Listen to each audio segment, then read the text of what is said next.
My ex-fiance cheated on me with my stepsister. Oh. Now my family wants me to forgive them. No way. Do not forgive that. Move on. Greener pastures.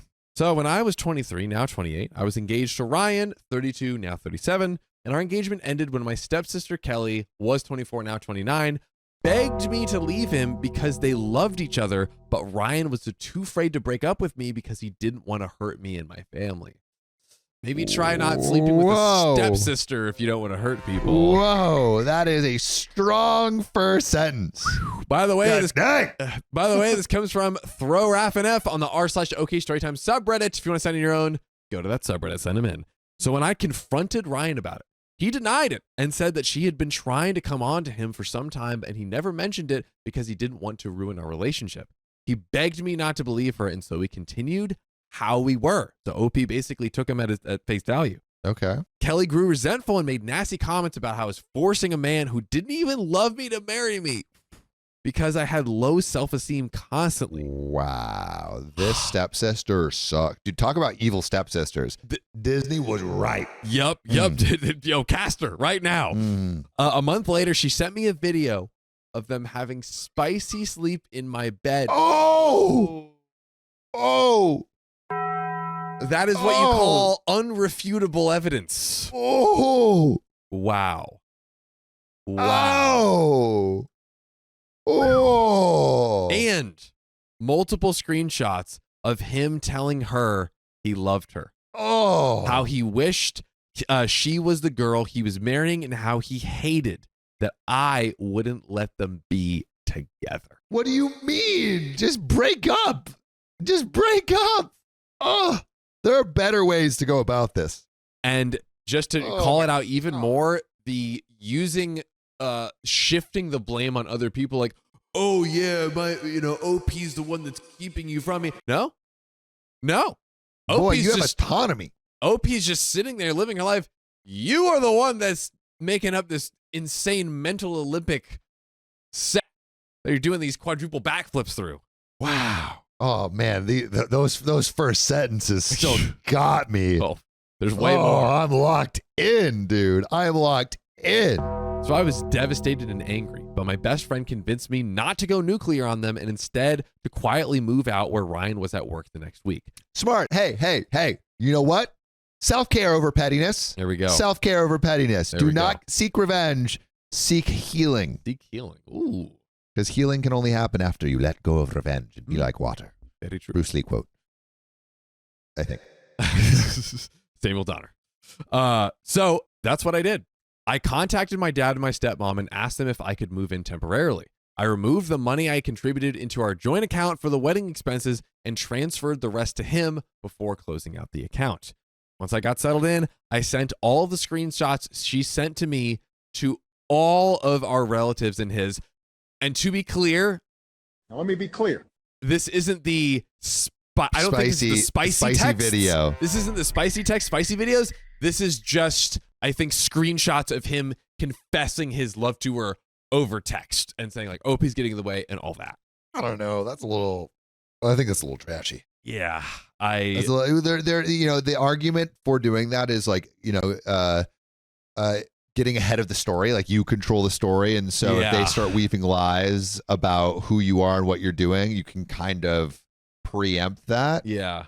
But I don't know. It feels like the same reason we got into the Cold War with Russia, where it's like, oh, like I'm gonna use my nukes on you. You're gonna it's like preemptive war. And usually when you do preemptive war, it's just like a bad move. Yeah, like you're basically you're like, oh, the other person's gonna make the shot first, when in reality maybe no one makes a shot. Yeah.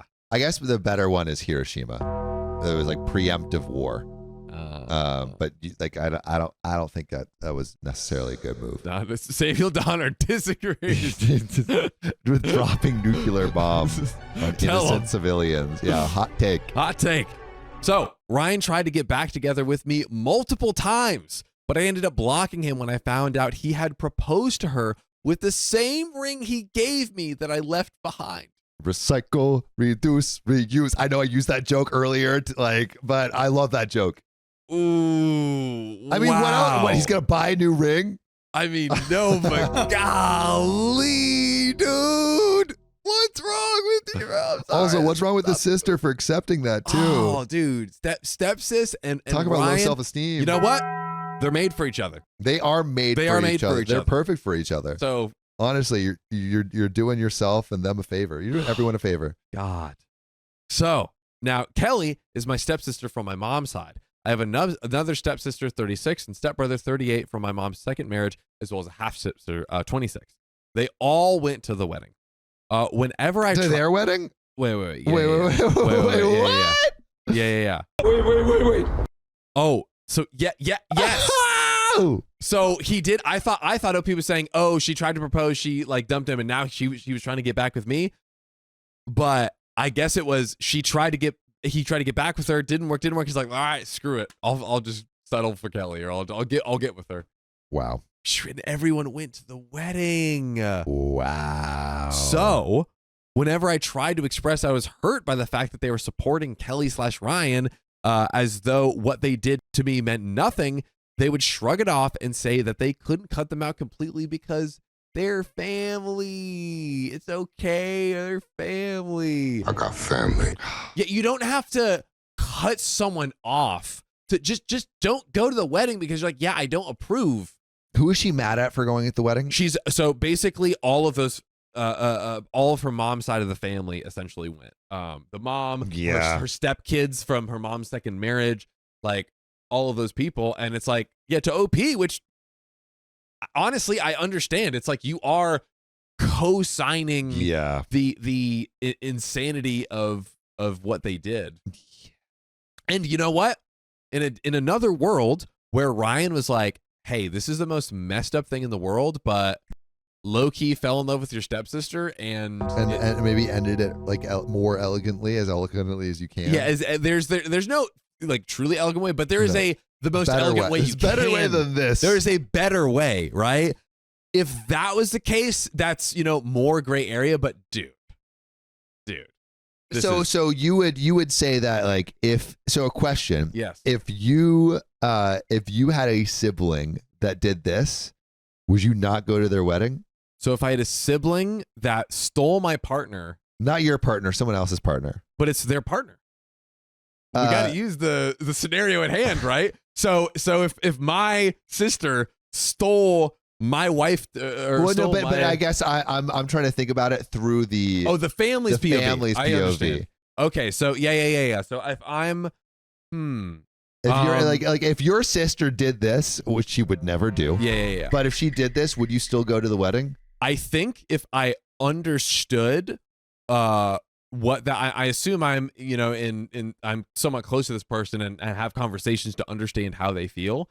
If I understood how they felt, I think I don't know if I would go to the wedding, just because. How about a parent? You're a parent. My parent. Wow. If my parent did that. Or no, you are the parent. Oh, I'm the parent. Yeah. And, okay. I will say it would be hard being the parent and not going. Yeah. So maybe if anyone's POV, I understand the mom the most because it's just like not going to your child's wedding. Yeah. Just feels like that's just like a dream. I think probably every parent has.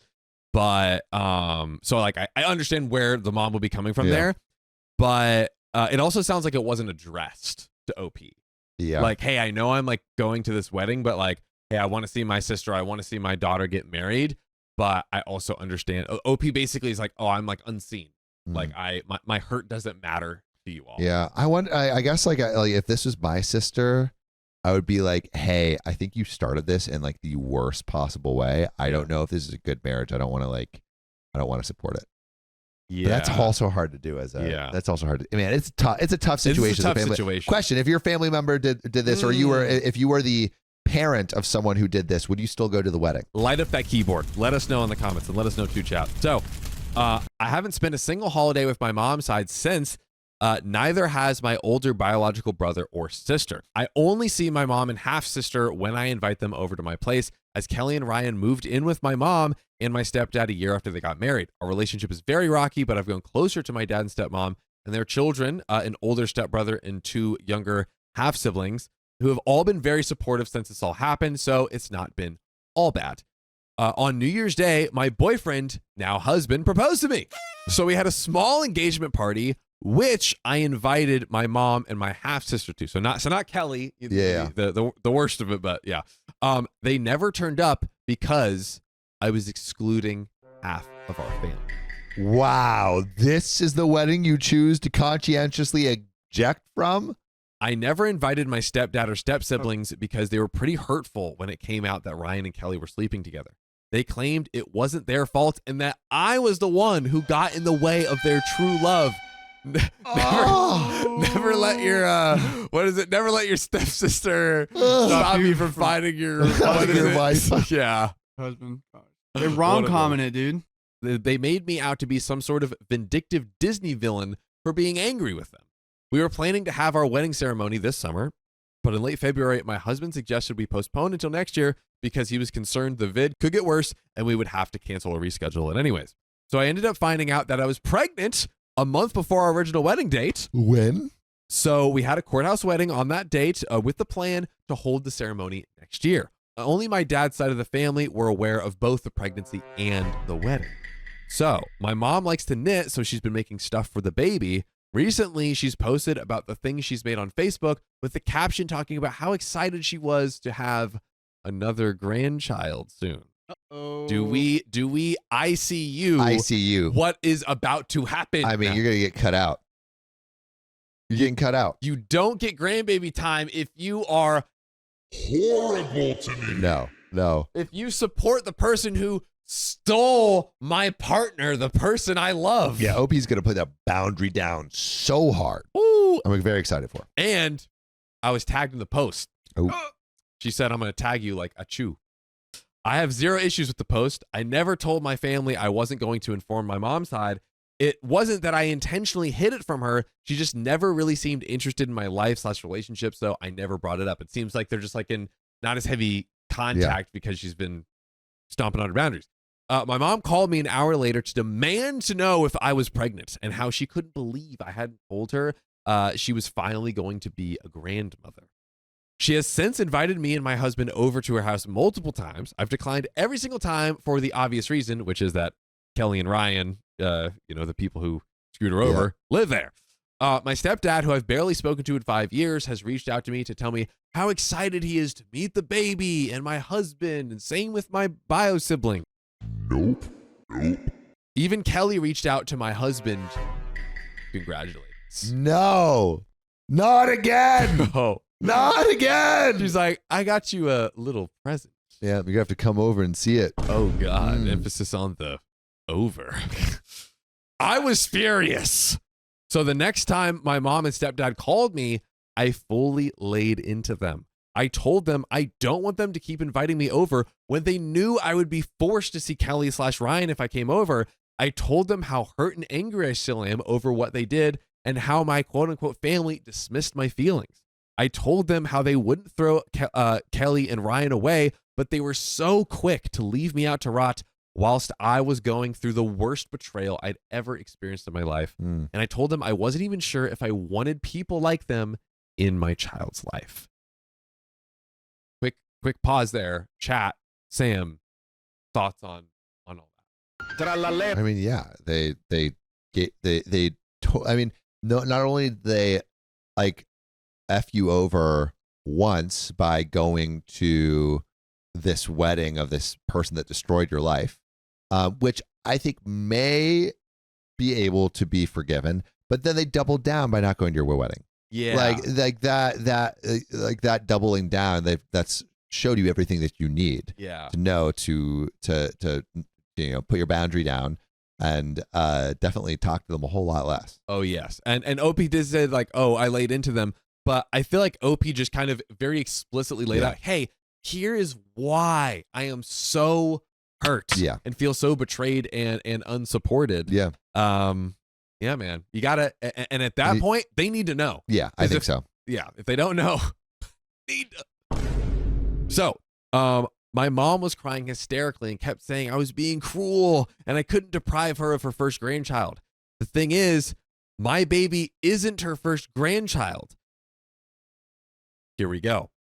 My sister has 2 adopted daughters. Yup. Oh, my first real grandbaby. No. No. Those are your real grandbabies. Oh, God. But if you had a heart that wasn't shriveled and blackened like the Grinch, then you would know that. Just saying. My sister has 2 adopted kids already who my mom doesn't even try to bond with. Oh. She kept wailing about how I might be the only person in our family to even give her grandchildren. My stepsisters are both having a hard time getting/staying pregnant, and my half-sister has proclaimed herself to be child-free. Oh. So my stepdad got angry and defensive at me. He claimed I was petty for holding on to something that happened 5 years ago. He pointed out how I had found someone else, so I should understand how love works, and sometimes 2 people just can't help themselves. Not helping, stepdaddy. You love who you love, basically, is what he said. He said Kelly and Ryan were happy together, so I should be happy for them the way they're happy for me and my husband. The ironic thing is my sister told me Kelly and Ryan looked like they were on the verge of divorce. Oh. They argue constantly. My mom complains to her about them and how my siblings all hate him and pretend like they like him just for Kelly's sake. By the way, if you hate to run out of delicious content like what you're listening to right now, go to Spotify or Apple Podcasts, where you made us the top 100 comedy podcast, by the way. Search OK Storytime for 2,000 episodes, ladies and gentlemen. But we have a little bit more to the story, and I'm going to dive right in. Let's do it. I ended up hanging up because I was so angry. And when I got angry, I started crying. I didn't want them to think they got to me. Since I've been receiving texts and calls nonstop from my mom's side of the family, they're all essentially telling me that I should be over all of these things already. It's gotten to the point where me and my husband have switched phones so he can screen my messages for me and I don't have to read them. Wow, that is insane. I've never heard of that before. Sucks. That's insane. How do I make my family understand just how unforgivable what Kelly and Ryan has done to me? I would prefer not to go completely no contact, but is that my only option here? So let's answer to close this out. Send a memo. Say again? I think you just send a memo and I think we do their classic iPhone lock screen method. Where it's like, hey, here's a memo. This is why I'm so hurt. This is how I want to be treated. If you're willing to treat me like that, I would love to have you in my life. If you don't treat me like that, I'm going to have to put more distance and kind of see what happens. I am going to say this might be entering the gray zone where it's they've already, I feel like that's when it's like the first or second or third response. It sounds like they've already committed their rap sheet. They've committed felonies already, right? So it's if you've committed 13 felonies already, am I going to give you community service, or am I just going to be yo, you've had your chance. You did the crime. You got to do the time. The only until reason proven innocent. The only afterwards. reason I'm thinking about doing this is it sounds like OP doesn't want to cut their family out. That is true. Is that my only option? I'm let's give OP one more option. Right. Yes. Before they have to do what they really don't want to do. Which is totally fair. Shout out to OP after all of this, trying to be empathetic and think about her family. But yeah, man, I think I wonder if OP's doing that out of want or obligation. That's a good point. That's a good point. If OP could be no, I'm supposed to be close to my family. Yeah. Should I do this? And I think the answer to that is, I mean, just like everyone else in your life, your family has to earn their place. Yeah. And if they are constantly wearing you down or hurting you, then you have just as much a right to put a boundary up as you would anyone else in your life. Couldn't have said it better myself. But I'd love to know what you guys think. Yes. Put your answers in the comments below, and we'll get into this next story. I started dating my mother's friend, but my friends think it's weird. Mommy? Damn, mommy. Mommy's friends with benefits. Well, March 9th, 2025. Am I wrong to go on a date with my mother's friend? My mom is in her 50s. I'm 35, and Clara is 43 years old for context. Okay, so it's kind of in between. My mom helps run a few clubs for her church at the community center. One of those is a hobby club where they try all sorts of arts and crafts and activities. Clara joined the club around a year ago, and a few months back, my mom and Clara got close, so she started inviting Clara over to hang out at her house a lot. I met Clara when my mom invited her to dinner, and I was over that night too. Whew. By the way, this comes from Chaff Champion, and if you want to submit your own stories, go to r/OKStorytime. So after a while, whenever mom and I would plan to hang out, Clara was always included, and I suspect this was intentional by my mom trying to play matchmaker. Wait. So mom is setting them up. Well, mom playing matchmaker worked, and a week ago, Clara asked me out. Oh. I asked my mom if that would be awkward for her, and she laughed and told me that she thought I should do it. Okay, so we got like a consent on all sides. We've got the cosign. That's great. So Clara and I made plans for a date, and the plan is to go out in a couple of days. Thing is, I mentioned this to some of my friends and their partners, and they all seem to think it's weird of me to date someone who is a friend of my mom. Get over it. I think it's fine. Screw them. Yeah. Oh, God. Everyone I've spoken to about this, other than my sister and mom, are creeped out by me dating Clara, and I can't understand why. I just get vague, oh, you're being weird, creepy, or it's just ick when asked why this is wrong when even my mother approves of it. Am I missing something here? And we've got some comments, but just super quick. Nothing wrong here?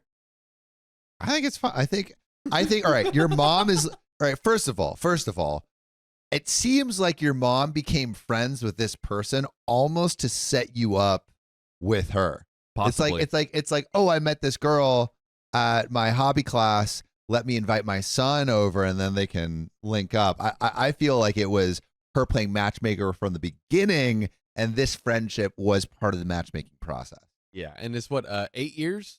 Bad math? You know, it's not crazy. It's not a crazy, It's not that crazy. Especially when you're like in your, mid to late 30s. I feel like that like kind of also changes the dynamic drastically for like big age gaps. Fine. So it's fine. It's like 8 years from him and then about 10 years from the mom, if that makes sense. So it's like, it's right in the middle. Yeah, it's not too bad. But we have some comments. Maybe they think differently. A commenter says, you're missing that no matter what you do, judgmental people will judge you for it. Go have fun on your date. Yeah, I think it's fine. Opie says, you're right. People will judge over anything. I'm surprised my friends are all against this, and I can't get a clear answer as to why out of them.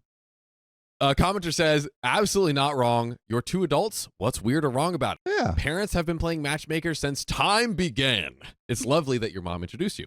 And Opie says, yeah, my mom loves being a matchmaker. She introduced my sister to my brother-in-law, and they are perfect for each other. Dude, mom has got a track record. Dude, Russian.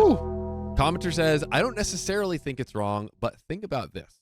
If things don't work out between you and Clara, be it after a date or two, or even a messy breakup after a long-term relationship, how will this affect your relationship with your mom? Is she the type of person to hold a grudge, choose her friends over you, try and convince you to stay together? Also, if Clara and your mom are good friends, how would you feel about Clara sharing details about you in intimacy with your mom? I mean, one would pray that Clara would have the wherewithal to not. Yeah, a little separation there, I think. I think they became friends because of the matchmaking, not because of like that this is some deep friendship. Yeah. Yeah. Or like, even if they didn't, I feel like she probably like seized the opportunity and was like, oh, here's a nice, attractive young lady for my son. I don't think it's an issue. Now, I'm not saying all this would happen, but it is a possibility. Opie says the potential issues with a breakup and her being mom's friend are why I was hesitant, but my mom and I spoke about it. She assured me she wasn't worried and thinks that even if things don't work out between Clara and I, everything will be fine. And my mom would shut down any attempt at mentioning intimacy with me. Thank God. She walked in on me and a girlfriend in high school, and that memory haunts both of us this day. And the top comment on the post from Bookworm1324 says, this isn't abnormal at all. Before online dating, it wasn't uncommon for people to meet through family friends or through people's parents. that they knew socially that were younger or who had similar age kids they wanted to introduce their child to, etc., etc. This is just a long form version of that, basically. Plus, you don't have to stress about her liking your mom if it gets serious. True, she already does.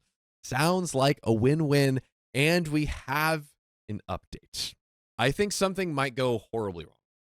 I think they're gonna go get a happily ever after. I think we got little cougar and a little steed riding into the sunset. See, because usually, because hear me out here, right? So like the stories with like the most insane, roller coaster nosedive openers, those are the ones that can like end up the best at the end, right? We've been smooth sailing so far. Like it's just like friends making some comments off the side, like. Yeah, you're like we're about to take the nosedive. If you haven't had a nosedive in the beginning, you're gonna have it in the second half. We've been doing this, just climbing up the little wooden roller coaster. All right, let's see. Update 3 days later. For context, I am 35 male. My date is 43 female. We actually met because she's in a hobby group with my mom and encouraged us to go out together.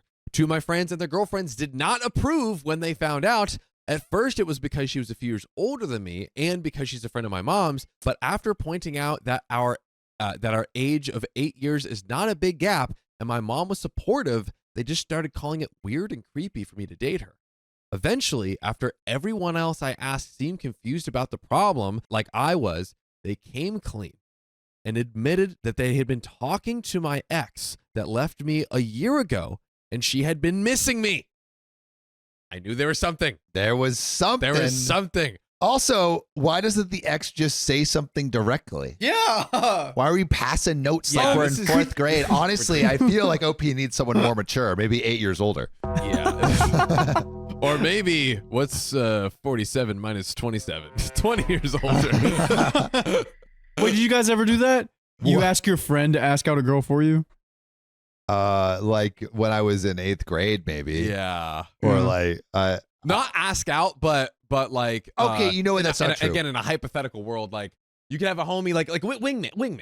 Yeah, wingman. Well, I've definitely asked like my sister, like, hey, like, is this person that you know, like suss out the vibe. Yeah, is that could there be a potential vibe? Yeah. And Sophia's usually like, I don't know, ask them.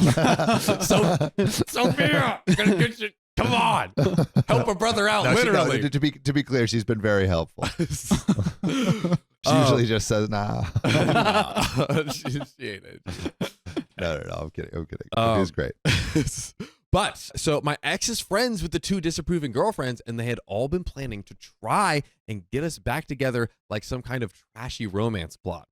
My ex left me after we were together for a year because she just didn't feel right. Aw. It didn't feel right.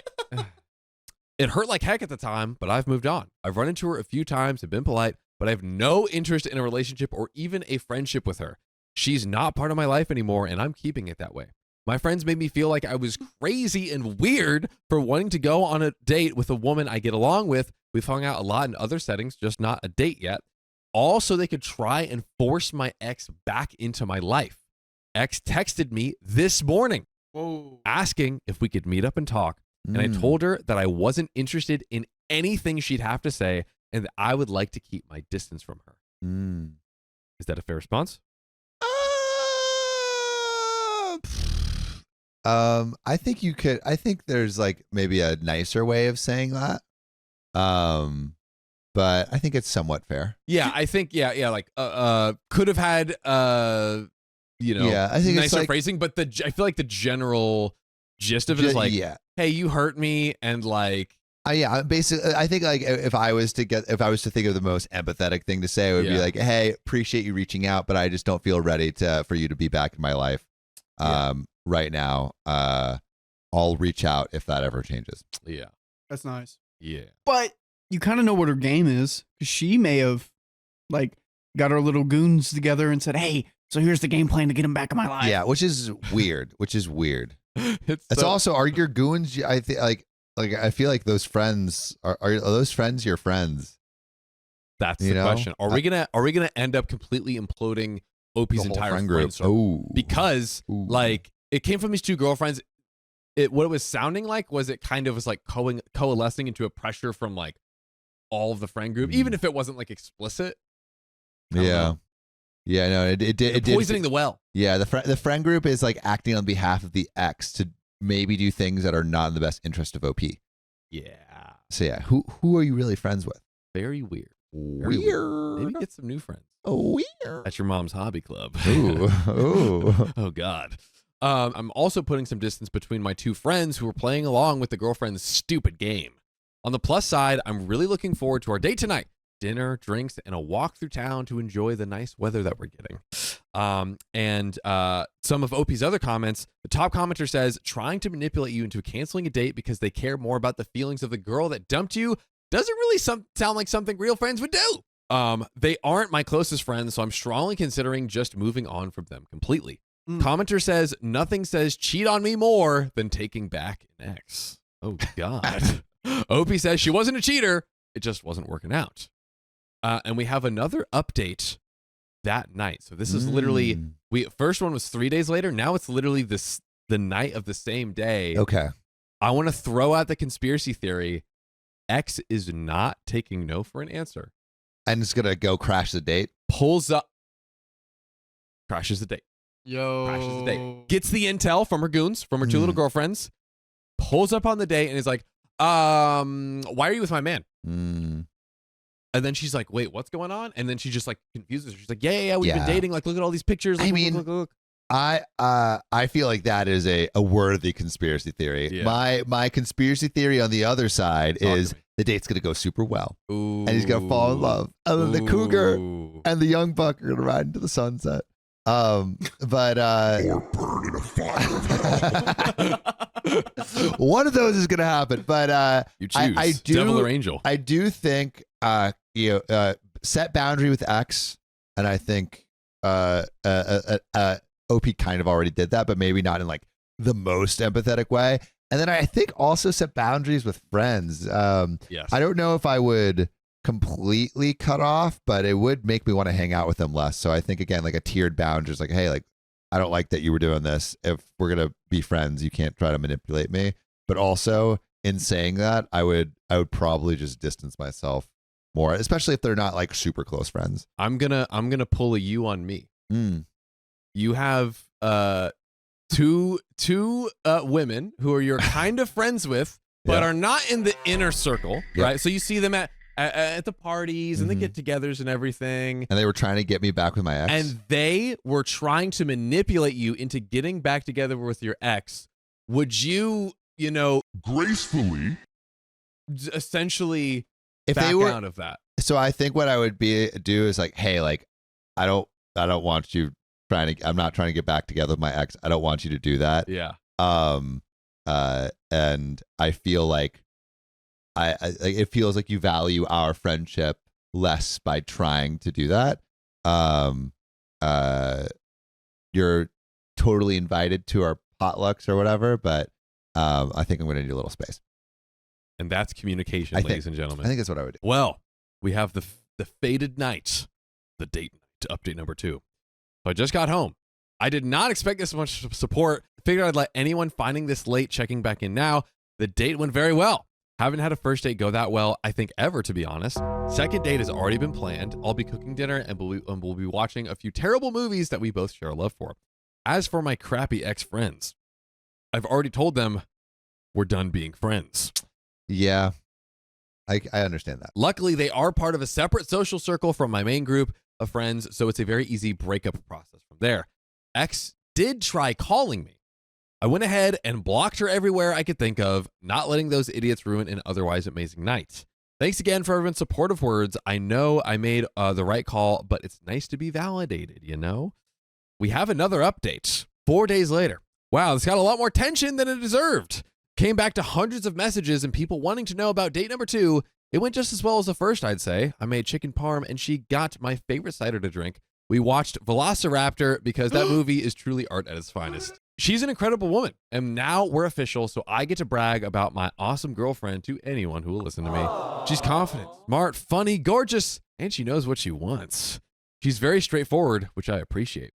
Obviously, it's way too early to tell what the future of this relationship looks like, but for now, I'm happier than I've been in a very long time. Also, my mom is smug as heck and teasing me relentlessly, but my girlfriend is getting it even worse because mom and the girls from the hobby club are ganging up on her. It's all in good fun. I just think they haven't had much new relationship gossip in a while. By the way, if you want some other fun, wholesome new relationship gossip, then go to Spotify, Apple Podcasts, and search OK Storytime, which is a top 100 comedy podcast. Top 100. Top 100. Thanks to you. Thanks That's to right. you. We were 99th yesterday. We hit 94 on Monday. We hit 94. That's crazy. On Monday. Shout out to the OK Storytime Global fam. podcast, by the way. Yeah. Global podcast on Apple. That's crazy. That's crazy. That's bananas. So shout out to you guys, and go check out the pod. There's some, little raw and uncut a little bit. So why don't you check that out? Anyways, getting into the end of this, X and her friends and my 2 ex-friends seem to have accepted the breakup, quote unquote, and I don't expect them to show up knocking on my door, demanding we hang out or anything like that, like a few people suspected. Open the door. With those friends out of my life, I'm no longer likely to even run into my ex, as I only ever saw her hanging out with those particular friends. Might see her at the store, but even that's unlikely because I go at odd hours to do my shopping. That's it. No big friend drama. I'm happy. My girlfriend is happy. Family and friends are happy. Life is good. Thank you for listening to me yap about my love life on the tail end of the post that I wrote just to work off steam. And we're all happy. We're all happy. I hope you have a long and prosperous relationship.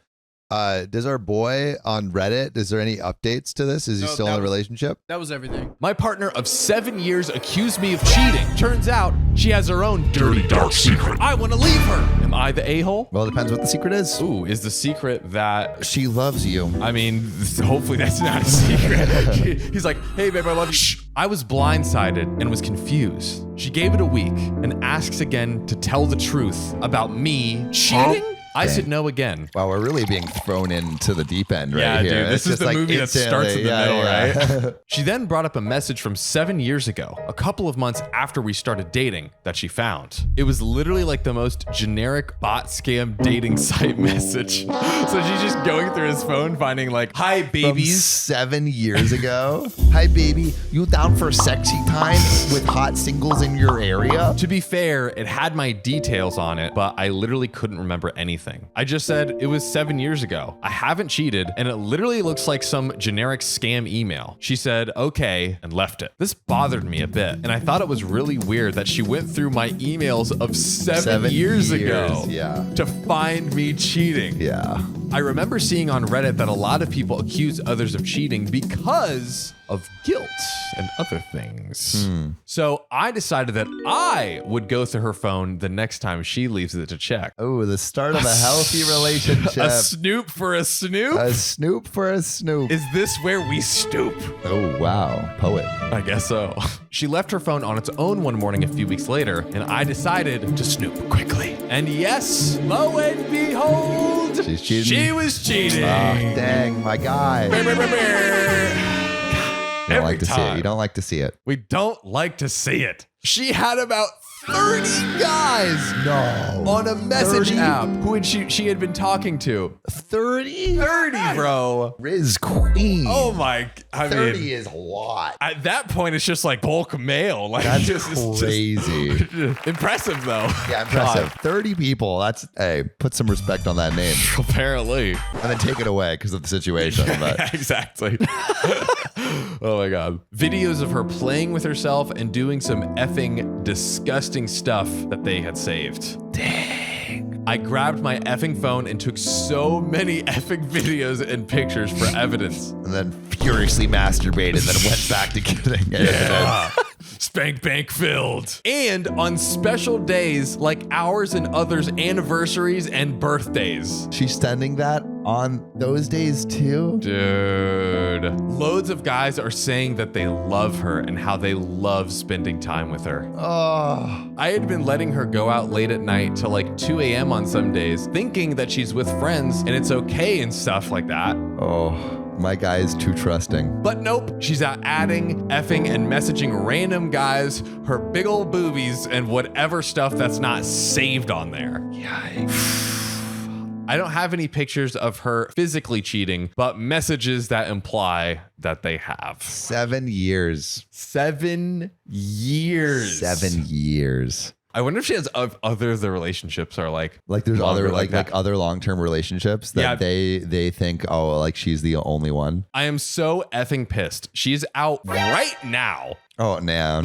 Oh, God, man. as he's typing. But I don't know what to do. I was literally considering marriage just so I have a fair claim to our stuff, seeing as she works full time. I am so mad. Like, she literally had been crying at me being out of shape and needing to go to the gym and that she's depressed, etc. So I encouraged her to go out and make friends going to the gym. Damn. Ooh, buddy. You really drove her in the arms of a stranger. Wow, you look so strong. Your six-pack is glistening. Can I wipe it up for you with my tongue? I'm just so upset. I don't even know what to do. We have such young kids. Oh, no, kids. Oh, that makes it 5 billion times worse. Oh, or 30 times worse. Thanks, Riley. And I love them so much, but I can't leave them. I'm already depressed, and finding this out is just crushing. She would literally say to me how she hates cheaters and doesn't know why they don't leave if they're unhappy. Great question. I'm just so angry and sad that I just keep flipping moods. I don't want to tell people yet because I don't know if I need more evidence or if we can work this out. Oh, man. I don't know if we can work this one out, my guy. This is a little beyond that. I think we've crossed a couple lines. Can we compromise? Can we bring it from 30 to 10? Yeah, there's been 30 lines crossed here. My goodness. If I tell my family, they'll never look at her the same. But I don't know how to handle this. I love her still, but I'm just broken up right now. Anyone got any advice? And there's 2 very quick edits. Thank you for the kind words so far. I'm going to keep checking just because my mind is racing. This is in the UK, so if anyone has advice related to that, I would appreciate. And my final edit, turns out she was physically cheating as well 3 times with the same guy. How are the 30 other ones? You know, there might be more there, but do we really want to know at this point? I think there might be more. Do we want to find a lot more? The multitudes more? Yeah, I don't know if man wants to keep digging. Okay, so my man is Divorce. Divorce. This is such an obvious one. Divorce. You got the receipts. You got the proof. Divorce. What if she's willing to bring it down to just 10? Okay. From 30 to 10. I mean, that's a big compromise, right? Yeah, she's compromising a lot. Reducing her cheating by 3x. I mean, that is pretty monumental. That's nothing to... I mean... I think OP should be willing to compromise. I think you should meet in the middle. That's what relationships are about. Ooh, so he cheats on 15 people and then she continues cheating on 15 people. Yes. Yeah. So they both meet in the middle. And then they all 32 of them start dating each other. And then you get a commune. And then we have a commune, baby. I think that's it. I think we just solved the relationship. We are so good at relationships. You're welcome. Oh my God. But yeah, OP, divorce. Please. Divorce. That is the solution. But Sam, I don't want to divorce from this episode yet. Do we have another story? Yes, we do.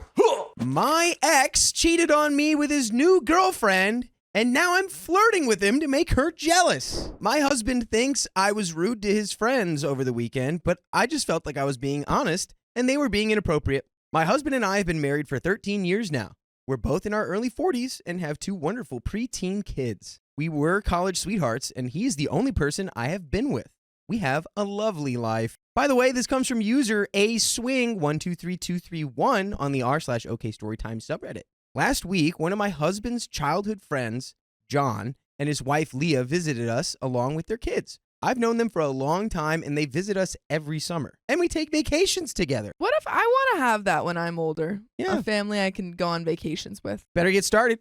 On it. Our kids are the same age, and they get along well. On Saturday night, after the kids went to bed, Leah and John suggested we go to our hot tub and get our drink on. I only drink socially, and I was just sipping some wine while others were seriously getting wasted. Leah brought up the issue of their bedroom life and how they had slowed down a lot when the kids were young. and now again had rediscovered their spark as the kids were getting older. John told us that they have also been experimenting with swinger lifestyle Ooh. and how amazing their experience has been. My husband was drunk and told them that we never lost the spark and that things have been going great, while I was just uncomfortably listening to both of them. Leah asked if we have ever tried swinging or open relationships since we both got into a relationship when we were young. My husband had girlfriends before we met, but I have never been with another man. Leah asked me if I've ever wondered if I missed out on that phase. I told her that I did not,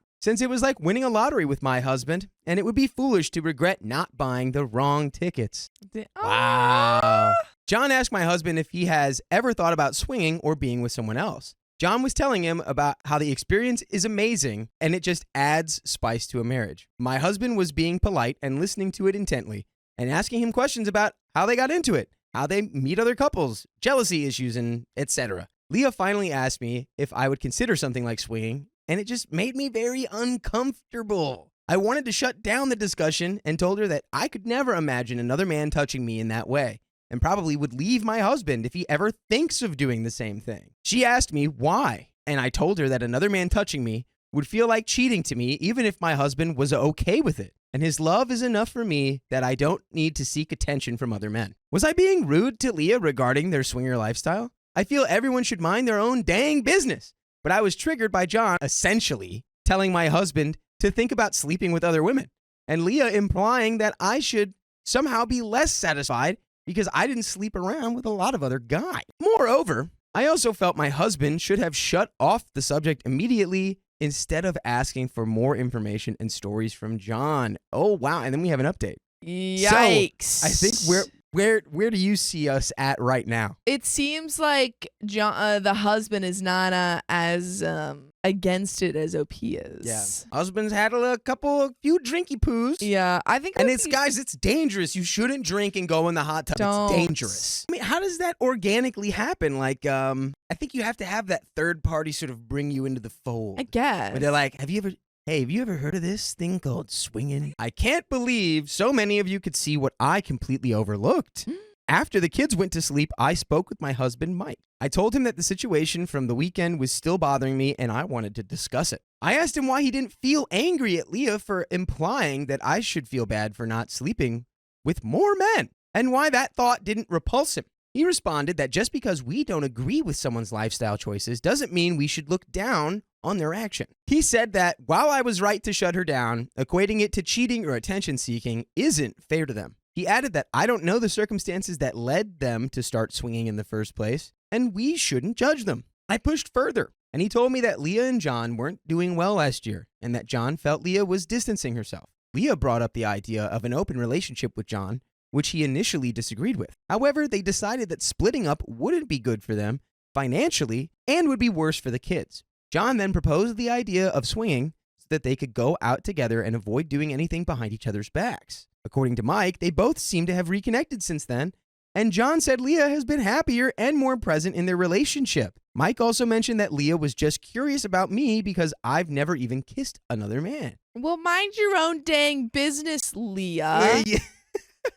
He admitted he was upset because I rudely shut them down, and he feels John might be hurt because Mike believes John was forced into this lifestyle and because I equated Leah's suggestion to cheating. Now, the swingers are upset now because you've talked down on their lifestyle. This got me thinking. So I asked Mike how he knew all of this. He told me that John had been confiding in him about it since last year, but he never told me because it was John and Leah's secret to share, and he didn't know if they were comfortable telling me. Seems fair enough. Yeah. I started replaying the events of that night in my head. After the kids went to bed, John, Leah, and Mike were drinking. Mike was trying to get me to try his vodka drink, but I'm a lightweight and I know my limits, so I stuck to sipping some wine. Leah decided the weather was great, and we all stepped outside onto the patio. Mike started the hot tub, and Leah and John decided to get in, wearing only their underwear. Whoa, these are all relevant, and this is all relevant. Well, to be fair, when you get into a pool, no matter what, you're getting in your underwear.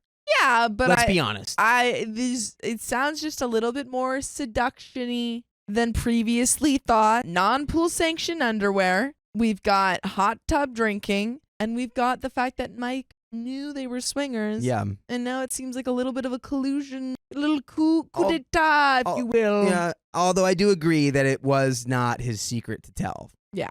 After they got into the hot tub in their underwear, Mike did the same. They all were asking me to do the same, but I kept my t-shirt on. I didn't think much of it since I've seen both of them in swimwear before, and that's when they told me they were into swinging. John and Mike were discussing the benefits of swinging, and John was telling Mike how amazing it's been. Meanwhile, Leah was trying to convince me that I should be more curious about sleeping with other men. I also feel like Mike probably set this up. Yeah? I think he set this up. All right. Conspiracy theory, I think he set this up. I think he was like, hey, can you kind of tell my wife about the joys Yeah. of swinging Can so you- we can get this? Can you convert my wife into a swinger Yeah. for me, please? Mm-hmm. I think a lot of you were right. They might have been trying to recruit us. It was them and the U.S. military on the other side. Yeah, they were competing for Everyone who's was- going to they were like, recruit first. You gotta join.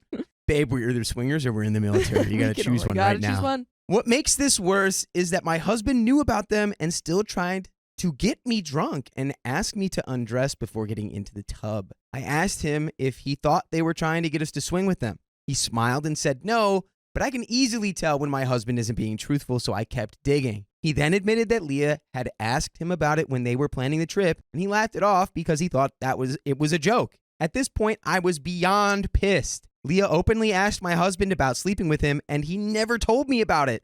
Ooh, yeah, that's a pretty bad look. Ooh. I was playing the perfect host all weekend to a woman who, and I seriously doubt it was a joke, asked my husband if he wanted to sleep with her. I was so furious that I slept on the sofa. Mike kept apologizing, saying he didn't want to out Leah and John because he thought it was private. Okay, but now we've kind of gone beyond private, like Yeah. things that don't affect OP, and now we're into something that directly, like someone has propositioned you Exactly. that you're actively hanging out Mhm. with. Huge Yeah. difference Yeah. between someone telling you that they're swinging and someone asking you if you Someone want trying to recruit swing you. with them. However, I genuinely feel Mike's actions were also inappropriate.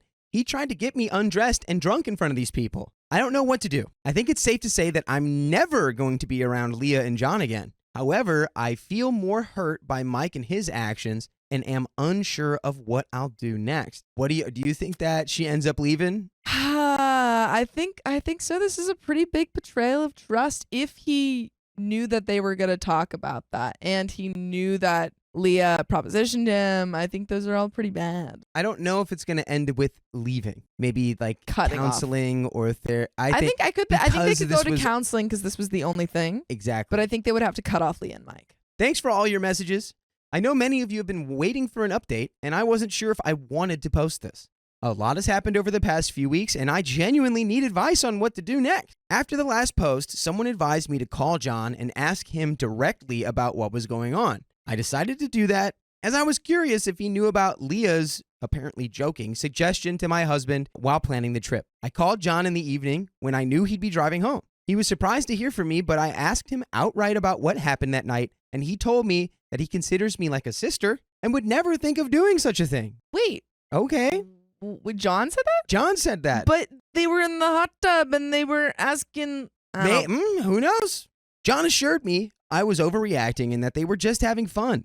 He also emphasized that just because they're swingers doesn't mean they don't have boundaries. Friends and coworkers are off limits for them to avoid emotional entanglements. Okay. Ooh, does Leah know that? I Does think Leah know maybe that? it was a joke. I asked if he knew that Leah had jokingly asked my husband if he wanted to swing while they were planning the trip. John was shocked and told me he had no idea. Yup.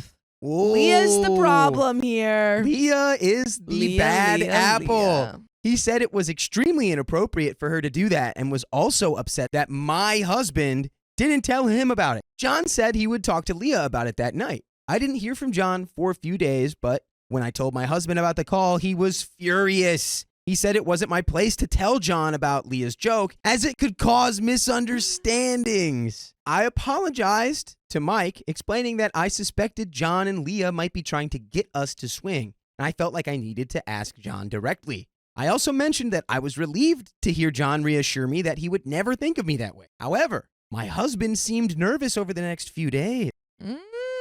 Then one evening, John called me and said he had found a secret account of Leah's on an app called Telegram. Telegram was installed on her laptop, but not her phone. He discovered that Leah had been messaging multiple men, including my husband, on that app. No! No, it wasn't a Leah.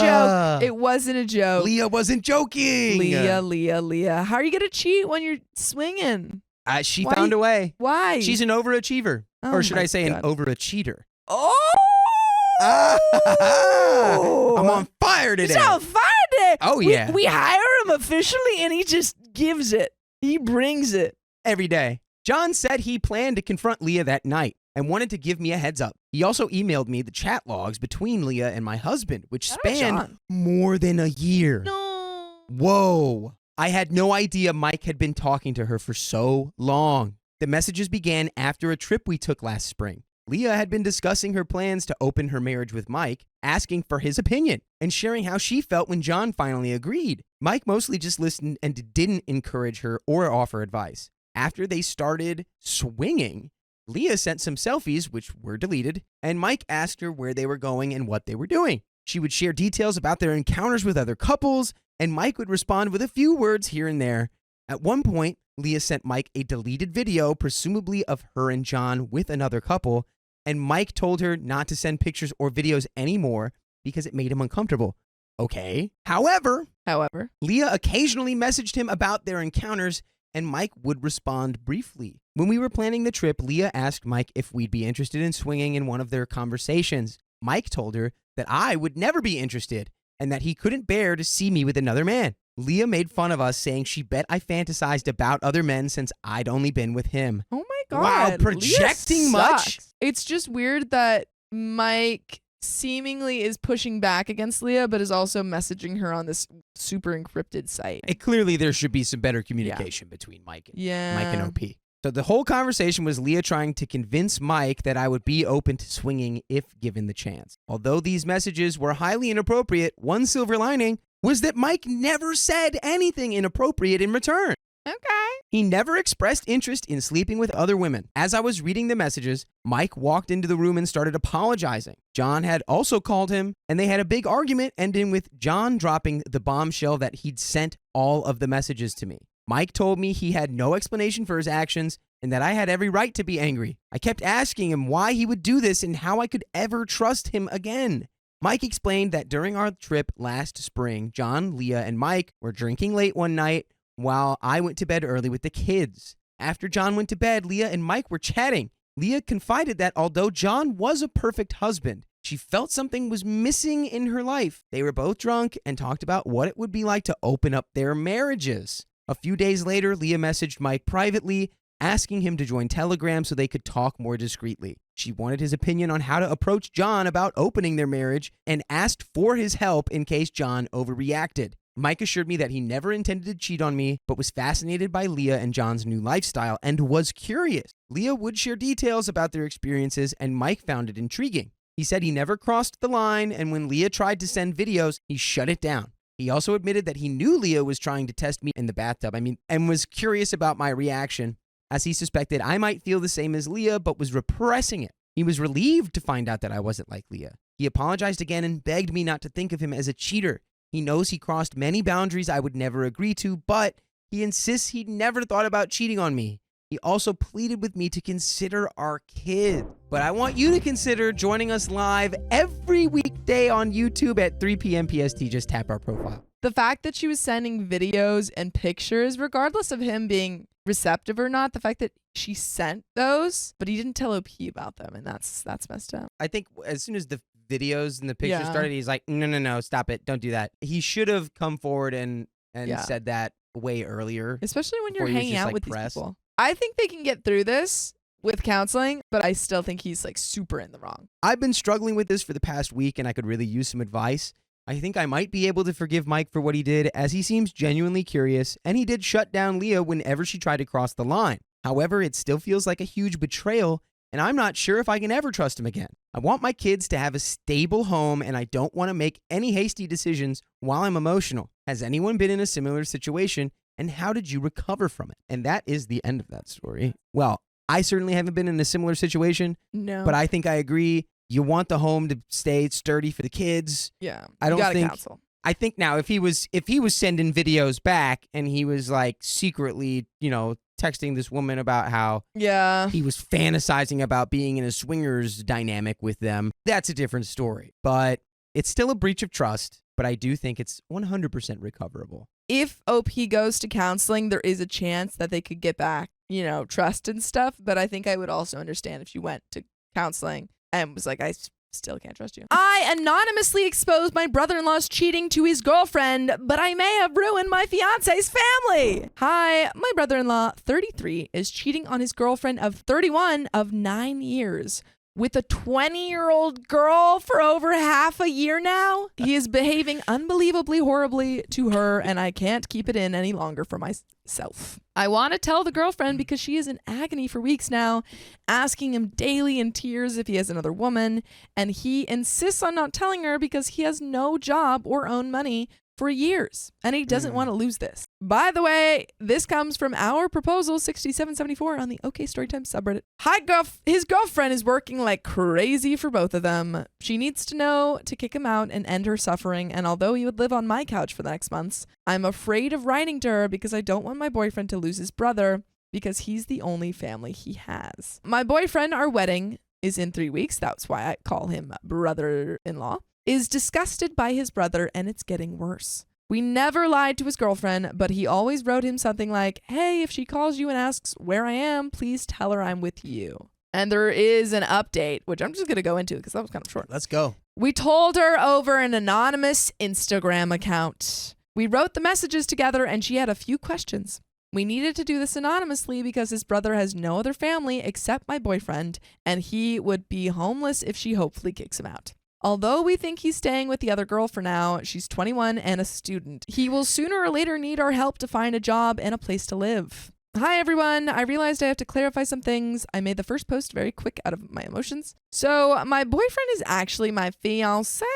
We get married in 3 weeks. That's why I called his brother-in-law. He is the older brother and the total opposite of my fiance. He has no vocational training, no job since 3 years, receives money from the government, 500 euros per month. He is highly in debt due to his spending in his early 20s on iPads and stuff. He's overweight and sick because of it. He's gaming the whole day and does the housework for 45 flat. All in all, he is lazy AF and living on the costs on his girlfriend. She paid for the rent, the car, his driver's license, pays for his debt, 500 euros per month, the food, his clothes, and their vacation. My fiance and the brother have a deep connection, but they see each other only 5 to 10 times a year, although we live very close. Mostly because the brother is canceling their meetings last minute all the time with lazy excuses like traffic. They have no contact to their parents and no other siblings or family. Although we've known the girlfriend for 9 years, the brother kind of made sure we never saw her that much.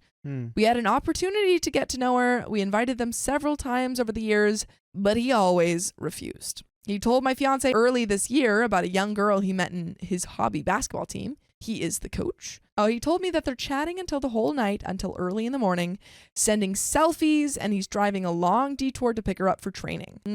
You don't love your girlfriend if you're cheating on her. If you're cheating on your partner, you don't love them. That's what it just, you're so stupid. You're so stupid. You're so stupid. My fiance advised him that if he is being unhappy in his relationship, he has to be independent from his girlfriend, aka needs a job, and not to rush it with another girl. Fast forward, end of the summer, we were on a 6-week vacation and received 3 messages over the time from the brother that if his girlfriend is calling us, we should say he is with us. We knew immediately what was going on. The brother never answered my fiance's calls, and the girlfriend never contacted us. The brothers set up a meeting a week after we came back, but canceled last minute. He calls and tells us he's spending time with a girl and had some sleepovers with her, and his girlfriend is driving him crazy and is devastated. This guy sucks. I want to slap. This guy sucks You know what? so much. Skip the trebuchet.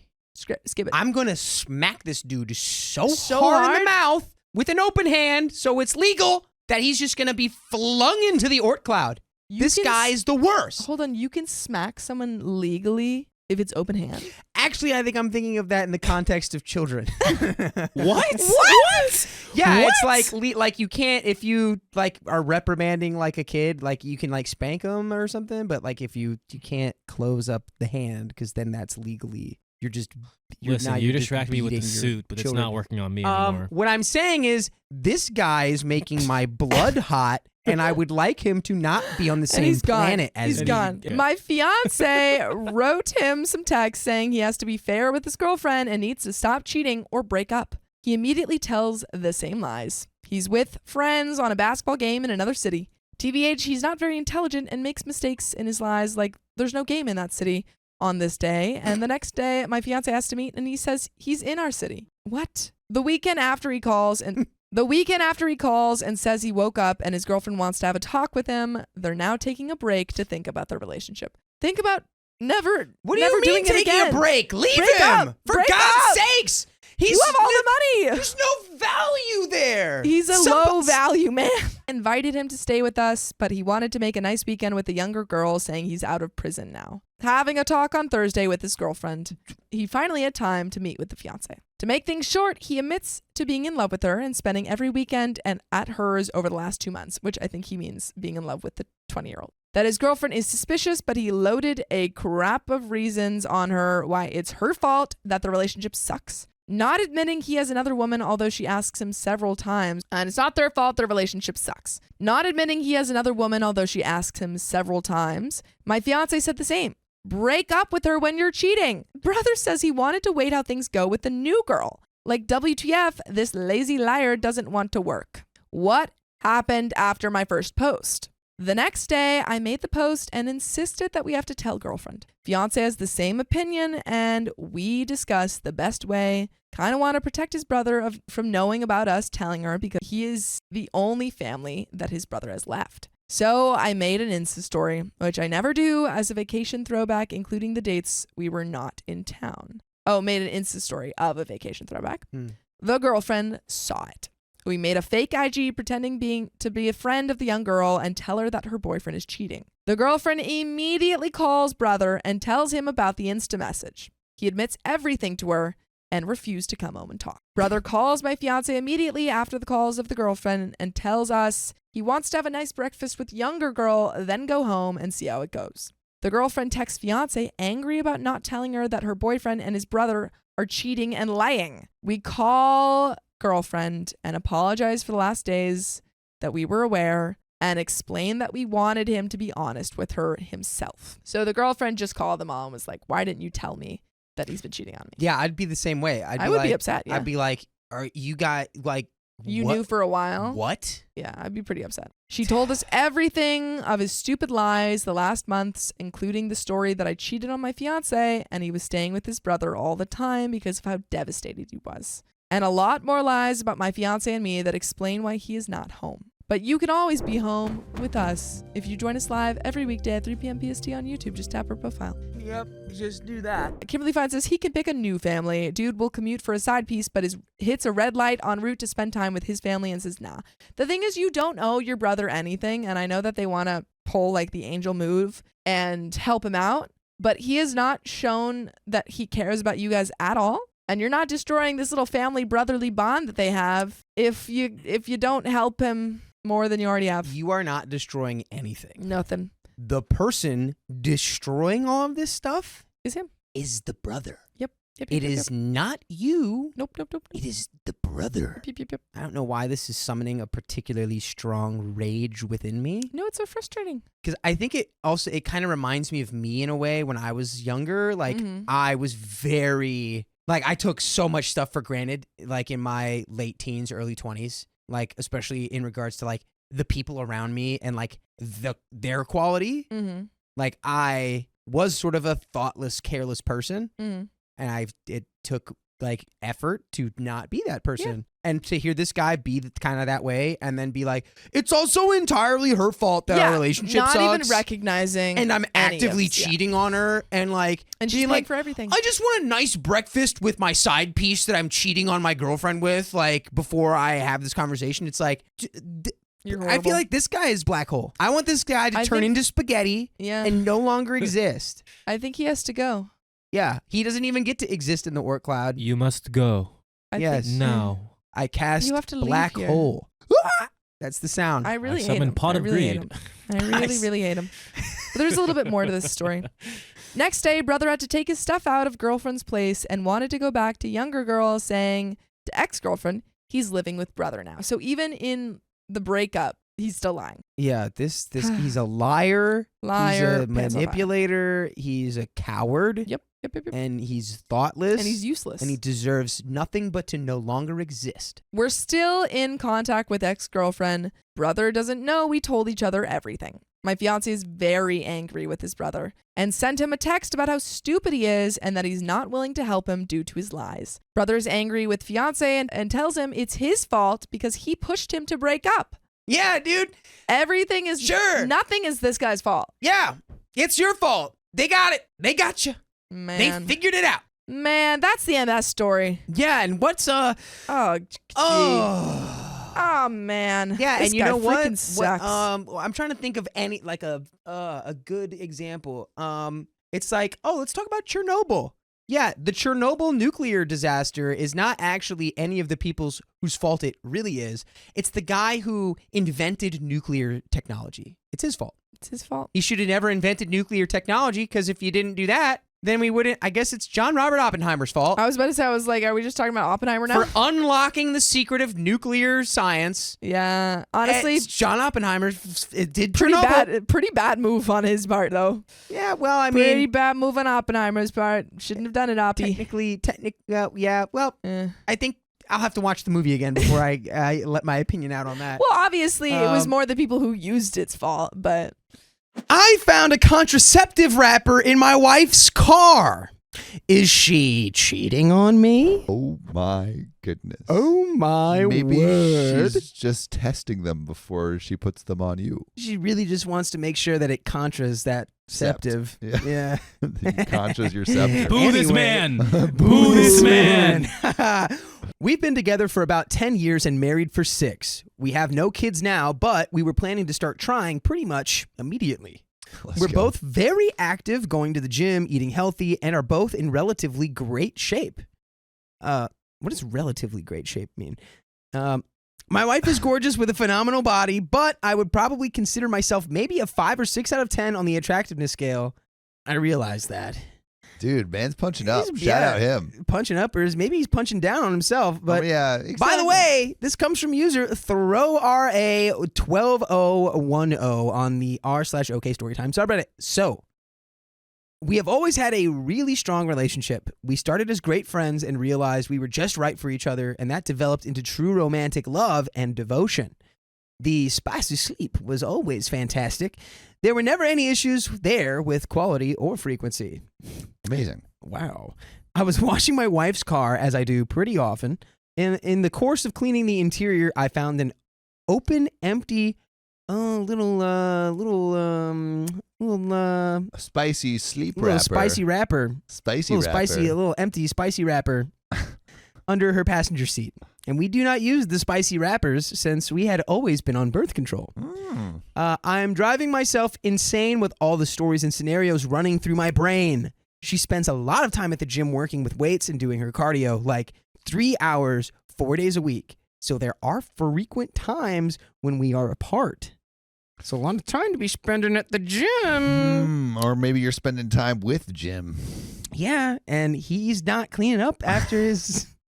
He's not very dutiful about his trash that he's leaving in your car. She has never given me a reason to suspect that she has been unfaithful. I know I have to confront her, but I'm scared to death of what might be the truth.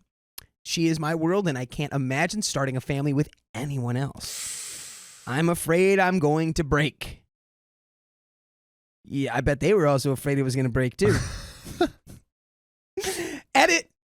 Really quick edit. Wow, you are all so amazing. I'm touched by the DMs and the heartfelt responses. I had no idea I would get so many responses so quickly. I wanted to add some details to save me from having to go to reply to all the common comments. My wife has never given me a reason to think she has cheated before this. She has always been loving and affectionate, and we were looking forward to starting a family very soon. Some have speculated that kids coming soon may have led her to one last fling. Is that a thing people do? I don't know. I hope not. Possibly. Well, we're an open book to each other with our finances, pretty much entirely tied up as one. She comes from a pretty upper middle class background. Her parents are very comfortable. I come from a home where my parents were fighting their own demons, and so I didn't get a lot of attention growing up. Not a criticism. It was easy to get lost in the shuffle of my parents' problems. We're cordial, but not super close. I'm way closer to her family, and I love her mom and dad and her younger sister. Financially, we're fine. Together, we make about $150K per year. She makes $60 as a law firm assistant, and I make $90 as an auto technician. Nice. We own a house together that we were able to purchase with a down payment from her family, and if worse comes to worse, I have no interest in fighting for that money. It is theirs, and they can have it back if we end up selling the house. Some have commented about the amount of time she's at the gym. 3 hours is a lot. 3 hours, 4 days a week. That's a lot. That's a lot of gym time. We go to separate gyms. That's kind of suspicious. She gets off work at 4 and then goes straight to the gym where she does a class and then works out with weights and the cardio on the treadmill. I was never suspicious of the time that she spends there. By the time she gets home, I'm already there and she jumps directly in the shower. And then we make dinner together and hang out. As far as a lawyer or an investigator, there's no way I could do that in secret with the way we manage our finances, so that is out for now. You shouldn't get an investigator before having the conversation. Yeah, absolutely not. Yeah. Having a PI would be way overboard here. Yeah. Somebody explained to me how to get detailed phone records from Visible, so that's my next step. I will get the records when I have some time to myself and see if there's a number that she's in contact with a lot that I don't recognize. I'll try to figure out where to go from there, and I'll let you all know. I feel like you have an update. I feel like he should just talk to her first.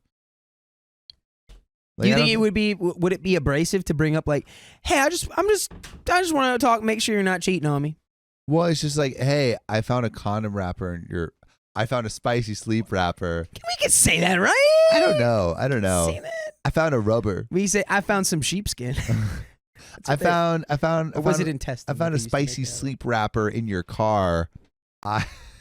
You do, I guess, need to say that. I feel like, yeah. It's just if you've got hey, that, you can be like, what's up with this? Can you tell me what's going on?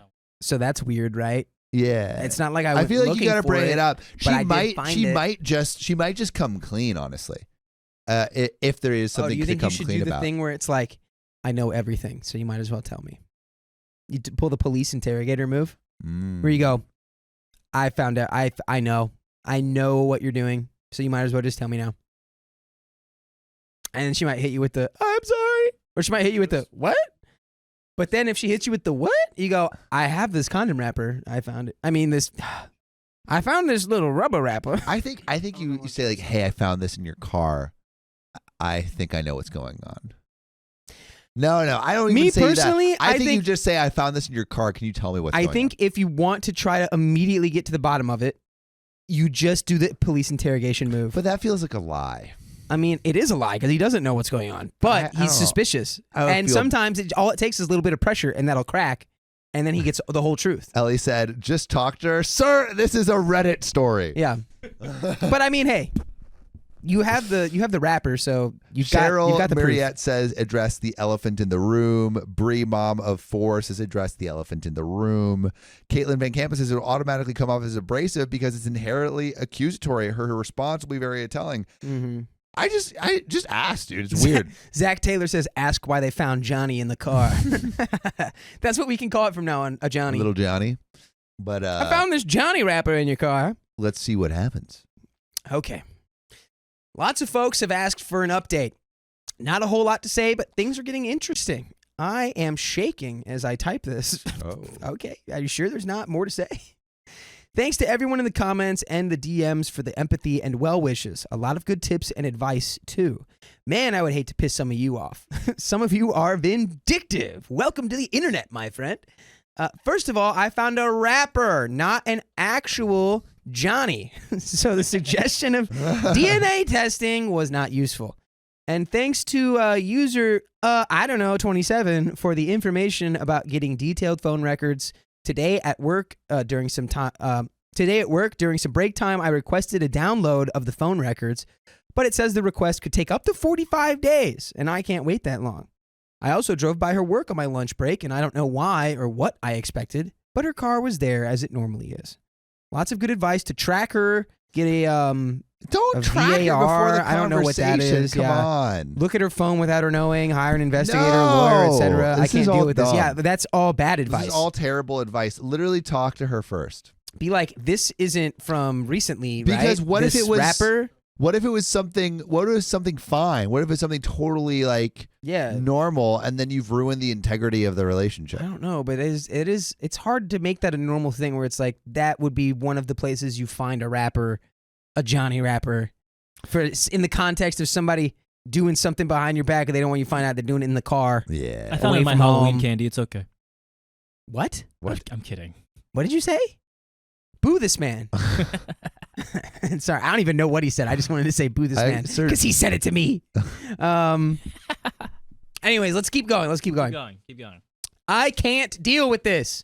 I'm taking the advice a lot of you had, and I'm just going to confront her today when she gets home. Thank God. Finally, something Yeah. reasonable. As some of you suggested, I plan to just put the Johnny rapper on the table in plain sight and watch her body language.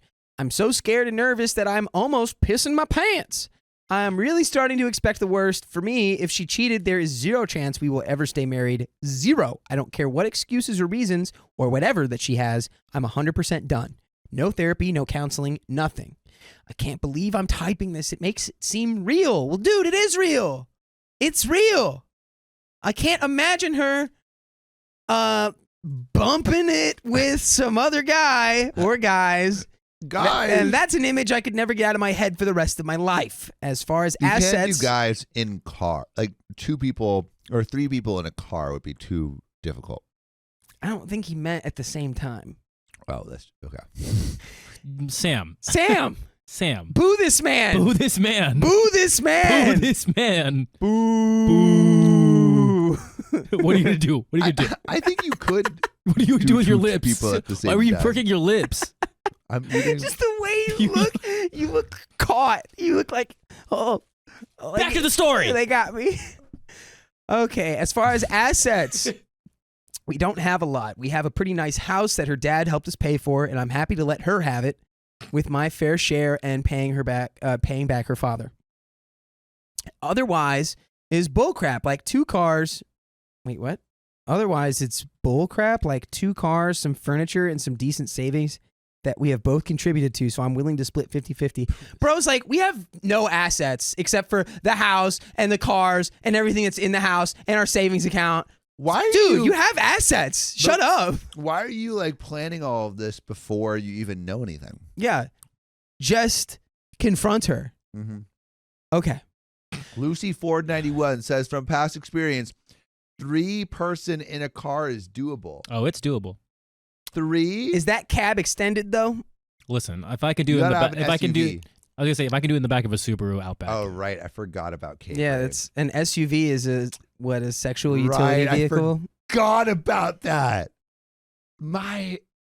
You've heard that story, right? I've not. Let's I don't not. know what Let's you're talking about. again. I was looking for acknowledgement of my joke. that Keon was in the honestly not back. good. Oh, dude, Stop! during Stop! Stop! Cave Read the Raid, story. Read the story. Read the in story. the back, I Read the story. remember Read the story. hearing Read the that. story. The Read the story. thought That of was wild. divorce is burning a pit in my gut. I'll post again after I confront her, and either way, I think this thing comes to a conclusion tonight. And here's the update, which we are going to get into in a second. What is going to happen here? Divorce? Does she come up with a reason? Does he I accept think wanna it? there's know. a reason. I I want to know. I think divorce. Easy. I I think want she to folds. know. I want to know. Tell me. All right, here we go. I am devastated and spiraling. I, 35 male, found the Jimmy rapper in my wife, 34's car. Now what? Okay. Instead of sitting here pissing my pants, I wanted to just type a few more things to keep busy. I'm sitting here trying to find any other reason to doubt her. Brother, just give us the ask. update. Dash cam. Yeah, I've checked the dash cam footage. There's nothing suspicious or out of the ordinary. She commutes to work, the gym, and then home. Maybe Just talk to Yes, her. just lay it out on the table. Ugh. Not that, but Not, I mean, well, maybe. boo this man. That could work. Have you tried that? Okay, grocery store cleaners, zero suspicious activity, but she knows that there's a dash cam too, so who knows? Maybe she's just being really careful. Our current state of the relationship is it's really strong as far as I know. She comes home, we share a glass of wine while we make dinner together, talk about our day, cuddle on the couch, and if we watch a show, we really have what anyone from the outside would be jealous of. No feelings of distance, no hiding the phone, no drop off in the spicy sleep, which has always been great and still is great. And we have heard if the spicy sleep drops off, maybe that's an indicator of cheating. So there's nothing to suggest that there would be any cheating. Yeah. Which is why talk to her before you do this whole freaking investigation. Just freaking have a conversation. Which she's already done the investigating. Yeah. In regards to the gym time, with as much as she does, it is really reasonable for her to spend 2.5 hours at the gym. I've gone with her. I've seen her work out. It's pretty extensive, and her body shows it. Dang. I'm so proud of how great she looks and how she takes such good care of herself and encourages me and cares about our health. I've never been suspicious about it, maybe foolishly. This guy did say he's a 6. But where though? Like, where are you a 6? Like, is this like U.S., London? Oh, I thought you meant like on what part of the... Yeah, that's what I Never thought mind. too. That too. It was a yes. double entendre. She comes home and showers right away, but she's typically sweaty and feels gross. Most people I know that live at the gym will shower at the gym. That's why that's suspicious to me. If for someone who's at the gym this often, she would just be showering at the gym. No, I shower at home. Are you at the gym for 3 hours a day, 4 hours, 4 days a week? Well, no, but I'm at the Right. gym multiple times a week for an hour. That's rookie numbers. You can't even Gotta pull talk. those You numbers can't even up. talk with those numbers. She doesn't avoid me when she walks in. She'll come over to me and greet me with a kiss on the lips and then hit the shower. Hit the shower, champ. If she was just having a spicy sleep with a side piece, I think she would be more discreet. We spend almost all of our time together on the weekends. We go for a jog, we have date nights, happy hour with friends, dinners with family. She has a lot of girlfriends from work, and they sometimes go out for a girls' night like once every 2 months. Just talk to her. Yeah, like straight up, just talk to her, dude. Like, imagine this is just like a rapper from way back. Yeah. And they're like, don't you remember that was us? Yeah, like and he's Tupac. like, oh, damn, that was me, wasn't it? Anyway. Or no, they weren't using it because they were trying to make a baby. Yeah. So they weren't using any Should check the protection. expiration date. Okay, so again, nothing suspicious. I see the credit card charges, so I don't believe she's hiding anything. And her girlfriends are all awesome, and I love hanging out with them and their husbands/boyfriends. I'm torn and getting nervous about talking to her tonight, but I gotta get this over with. Update 3. I Get swear it to God, over brother, with. if you didn't talk to her after this update, I'm gonna lose it. This should be my final post on this topic.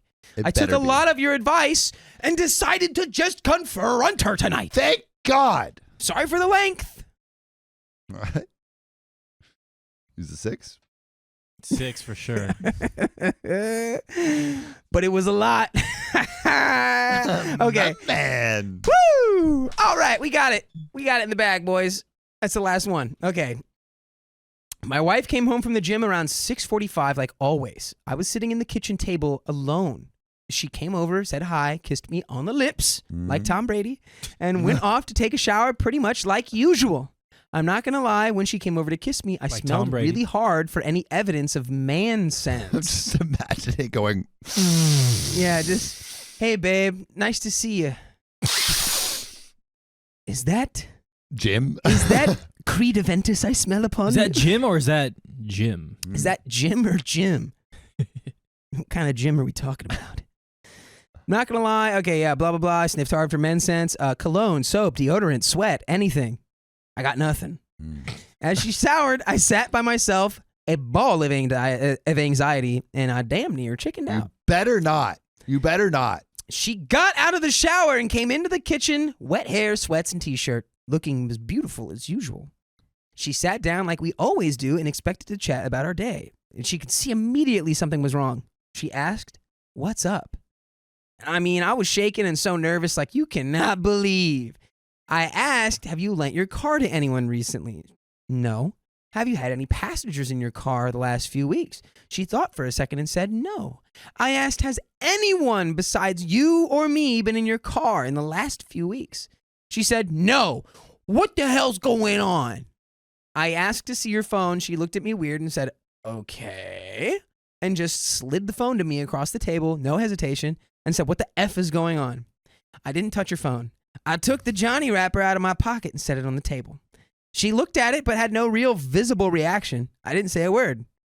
After a few seconds, she said, what the hell is that? I say, it's a Jimmy wrapper. And she said, I mean, it's obviously a Jimmy wrapper. What the F is the Jimmy wrapper doing on our kitchen table? She was starting to get annoyed. She's either a really good actor or she sincerely had no idea what was happening. I told her I found it under her car seat while I was cleaning her car. She honestly looked dumbfounded.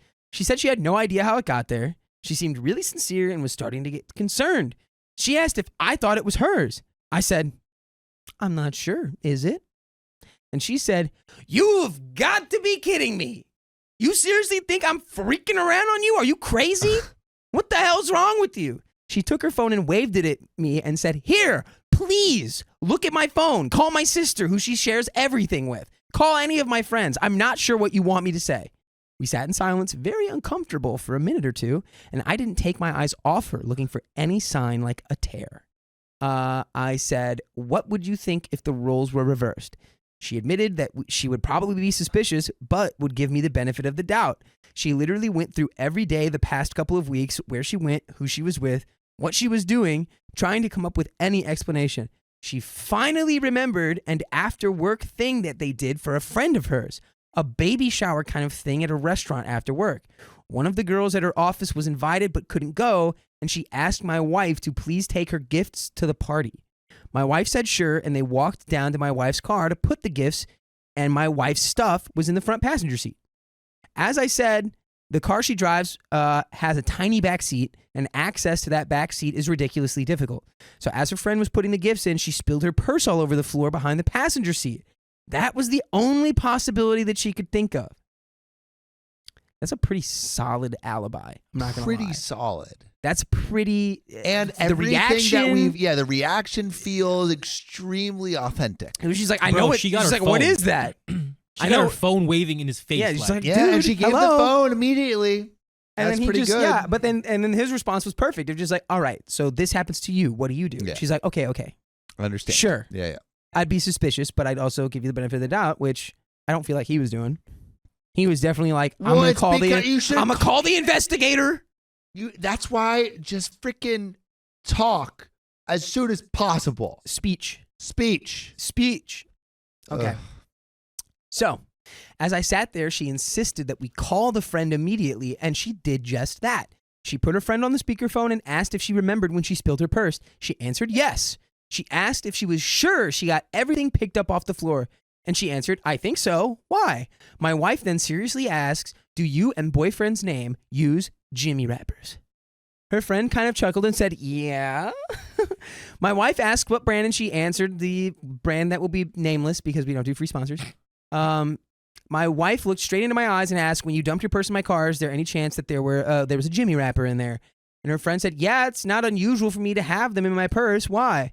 My wife told her friend about the wrapper. Her friend said she doesn't know why she would have an empty wrapper in her purse, but it's certainly possible. She hung up the phone and looked at me and asked if I would like to go through her phone. I said no.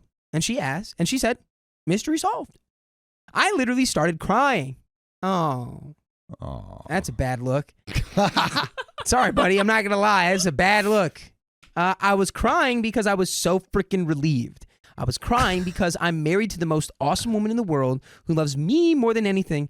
And I was crying because I was racked with guilt that I thought she could be cheating. Honestly, you should be ashamed of yourself a little bit for not talking to her Yeah, immediately. This long? this should have This been an long. immediate thing. Like, Lulu No, says communication hide is it. key. I did. No, you didn't. It's water. It was so blatantly in there. No, you guys just haven't heard of that water brand. Yeah, man, I don't know if you're gonna confront your hot wife about cheating on you and she didn't at all. You can't have your first response be to cry. Like you're not doing You're yourself losing all any your favors, points. bro. You're losing all your points. You just made her think that you don't trust her, and then she saw you cry in front of her, like, and not Which, like hey, not to in a be hot clear- way. There are hot ways to cry in front of girls You where they can- think it's hot. Well, to be clear, That's not one of them. Showing emotion in a relationship, fine. Good. But crying after you did something wrong to your hot Yeah, wife, you did this to yourself. Bad. it's like she should be crying. It's like too You know, pathetic. It's a little too pathetic. I'm not gonna lie. I'm sorry, and I don't think you're a pathetic person, OP. I'm just saying optically from everything I've read in this phone. and Harriet everything. Spaghetti says, I don't know. I think crying is a good look in this situation. Shows he understands the severity. I think it just. I guess it. It all just depends on the wife. Yeah. It depends on how the wife processes the crying. I don't That's know. really all that matters. I feel like the crying in this, to be clear again, men showing emotion. Good. Good. We thing. like it. Crying about you know, your mom. No, I would never say that there's dying, anything or- bad about crying inherently. or your child being birthed. Good, right? But crying because I think crying because you almost messed up your relationship. Like it's the crying after. It's like the crying after realizing she didn't cheat on you. That's weird. Yeah, I feel like you should be comforting It's- her, if anything, rather Exactly, than her like, comforting you. It should be like oh, thank God. It should just be like a exhale, and then it's like we're done. It's over.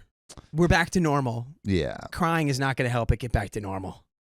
I'm sorry. I would love to know what you think. I feel like Everybody I guess probably what thinks I'm a Dakota's jerk. saying, and yeah, everyone thinks you're. No, I don't think you're a jerk. But I think I'm curious. Do you think him crying this situation is a red flag, or if it's justified, and you would see him crying as he's It's not even a relieved and red good? flag. Is it hot or is it gross? That's the two options. Is it hot or gross? I'm trying to cry dig in you out that of this hole context? right now, Dakota. I'm really just putting I'm it. It's trying. It's that I'm simple. trying. It's that simple. You're trying to make it more complex. It's that simple. Anyways, let's finish this off. I felt miserable for how I must have made her feel. My incredible wife took it so well. She hit me with her dish towel and just said, "Jesus Christ, I can't believe you would think I would cheat on you." Okay, so she took it well. So it's good. Everything's fine. Kristen Foil hat. Kristen. We're right under the gun. Oh no. We had 5 seconds left, and Chris hit us. 5 seconds. I hope they're refresh. 5 seconds. No, it counts. Wow. Wow. Oh my. Yeah, yo, you know what? The person who God. had the best comment I just saw, it was not talking to her right away is the big red flag. Oh yeah. It's not. It has nothing to do with this crying or anything. Being like, do I call the lawyer and the detective at the same time? Yeah, he or was separately. he It's was a like, little whack. Talk to your wife. No, that's not what I wanted. Okay, Why wait did until it go to wait until that? the show's over. I know. Why did it do that? I refreshed What? it. What happened? It went straight into an hour for some reason. We're No, not well, doing I guess an that's what we have to do now. hour. No. We need more water. My incredible wife took it so well. She hit me with her dish towel and said, "Jesus Christ, I can't believe you think you could think I would cheat on you." But she admitted again that she may have felt the same in my shoes. She even laughed a little and said it was kind of cute that I was so jealous and nervous about asking her about it. And by the way, I'll get jealous and nervous if you stop joining us when we go live on YouTube every weekday at 3 p.m. PST. All you got to do is tap our profile, and then you're in. And you can stay for the 10-hour stream. And you can stay for the 10-hour stream. Yeah, Now- why is this at 59 minutes? What happened? I refreshed it. I'm texting Riley right now. It It shouldn't be an hour. It should be. No, 29 Wingles, minutes. it's not an hour. So it should be 29 minutes. It should be 29 minutes, guys. 29 minutes. So be I think clear. this is everything that possibly could have gone right for OP in the situation has gone right. Yeah. It went well in spite of how terribly he handled this. Yeah. Should have said it right away, but she's not cheating. She loves you she even thought it was kind of cute about how nervous and stuff that you were, which is cool. Sounds like you found a very real one and a keeper. She sounds great. The ultimate keeper. You need to learn to communicate though. But she sounds great. Okay. You should read some donos because I need to use the little Keon's room. Well, we're There it almost is. done. Are we? Yeah, we're Is it almost done. Oh, We're there's a almost little, done. Yeah, hit it. Just a little bit left. So we decided to have our glass of wine and go out for dinner. At dinner, we talked about how excited we were to start trying for a baby. I completely forgot about that. I am 100,000% sure that she's telling the truth. I know her. I know her like nobody else. I know her body language. I know her voice and how it sounds when she's stressed or hiding something. And there was none of that. I hope none of you have to go through this, but thanks for all the well wishes. I will probably let my wife read this thread at some point, but not while it's still so fresh. Plus, she'll probably rib me for going on Reddit for advice. She's not necessarily a fan. Haha. So, all is good. Really, really good. Have a great life, everyone. You too, OP. And your You hot too, wife. And I hope OP. you guys have good kids with strong genes. Mm-hmm. Healthy children. Okay. Don't worry, I'll fix W that for timer, OP. guys. But W we for got- OP's wife. Yeah, I'm glad how it ended, and I think what we learned from this is communicate early, Yeah, just as do soon it. as possible. Just do it. have the hard, cold water conversations if you need to have them. My mother spread rumors so she could destroy my relationship. So I exposed her real cheating. Wow, way to go. Leveling it up. Leveled up. So this started a couple of years ago, but it's recently resurfaced. I only recently managed to get my revenge. I, 24 female, have been with my partner, let's call him Vince, 25 male, for almost 8 years. In 2022, we were still living with my mother. My Uncle Kay had planned to take me to a festival for a couple of days because that was our thing. By the way, this comes from Princess Bambi 2000 on the OK Storytime subreddit. So, he's like my best friend. He looks after me and has been able to help me with whatever I need. Like if I need a ride somewhere, money, food, whenever my father was unable to help. Uncle Kay and I have a tradition where we would go to a particular music festival together every year. That particular year, I wanted Vince to come too, but he didn't seem into it, so I just went with Uncle Kay.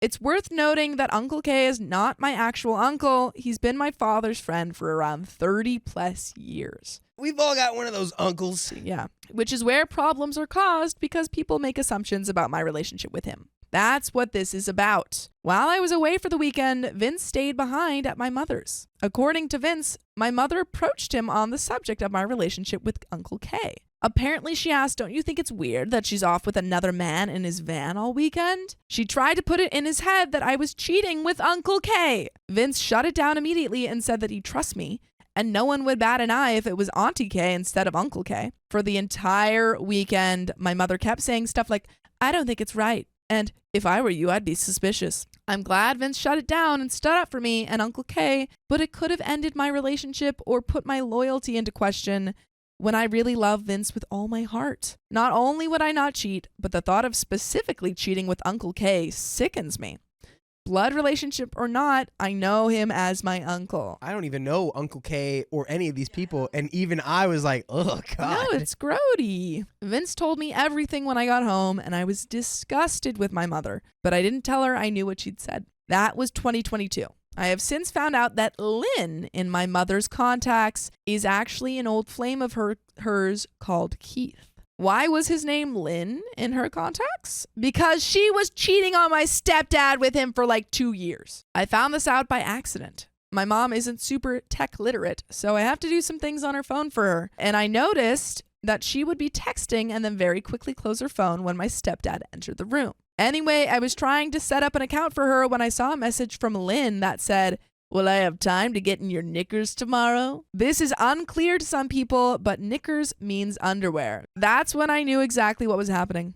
I didn't say anything at that time because my stepdad and mom's relationship wasn't going great anyway. They were together for 18 years. They split up for different reasons. My mother kicked my stepdad out, but that's a whole different story. My mother immediately started bringing Keith to the house for quickies. Might I add, Keith had a wife and children and lived in a nearby town. Yes, the homewreckers unite. Then she had the nerve to ask me to make our guest one of my fancy coffees. Literally asks OP to be involved in this dalliance. I politely declined to make coffee for her booty call and said I'm almost out. And it's expensive. And I freaking hate Keith. Yeah, Keith is, no. No, for Keith. No. It didn't last long, and he stopped coming after a few months. My little brother was confused about this man coming over with no explanation. Little brother isn't a child anymore, but he was a struggling teen whose father had been kicked out, and now his mother is bringing this seemingly random dude home. Fast forward to recently, my mother and stepfather are on talking terms, and they have been seeing each other, if you catch my drift. I just so happened to be in conversation with my stepfather recently, and he mentioned that my mother had brought up her suspicions about my relationship with Uncle K. Shut up, Mom. Literally shut up. Stop being the worst for 1 second, please. Oh my God. I set the record straight with stepdad and we changed the topic. Again, if you actually thought this was going on, would you not be more concerned as a parent that someone in your child's life who is another adult figure and parental figure in your child's life is maybe being romantic? Would you not be more concerned about that? I think the guilt in her brain is just making her short circuit. I guess so. I played it cool, but inside I was raging because not only is my mom basically spreading rumors about me, but essentially is also comfortable talking to my stepdad about what I get up to sexually, which made me feel weird and I felt it was inappropriate. He then said he's confused about his feelings for my mom and about her feelings for him too. She's blowing hot and cold. He asked me about Keith and if I knew anything, so I said she did bring him over for a little while, but it's stopped now. To my knowledge, Keith's wife found out, so he broke it off with my mom. Stepdad said he knew that. He wanted to know if I had any more info. Stop involving your daughter. Stop involving OP. This is not her mess. I'm pissed at my mother, so I was about to frickin' snitch. So I said Lynn was Keith this whole time, and my stepdad was heartbroken. He put the pieces together and realized he was cheated on for years, but my mom told him it was only after they split. I feel awful that my stepdad was so hurt by this information, but talk crap about me and I talk crap about you. Then my little brother began to question why his dad wasn't coming over as often anymore and why my mother was always saying mean things about him. And she keeps saying coded things at relevant times to us like, you shouldn't judge people for their mistakes and whatnot. Little brother is actually 18 now, and in this country, that makes him an adult. He told me that mom doesn't like him having contact with his dad / my stepdad, but she won't say why. I think she's worried that stepdad will spill the beans about her cheating to my little brother. I wasn't going to say anything about it because I didn't think he'd want to know that kind of thing. But as it turns out, my mother had also told little brother about my suspicious relationship with Uncle K. Oh, brother.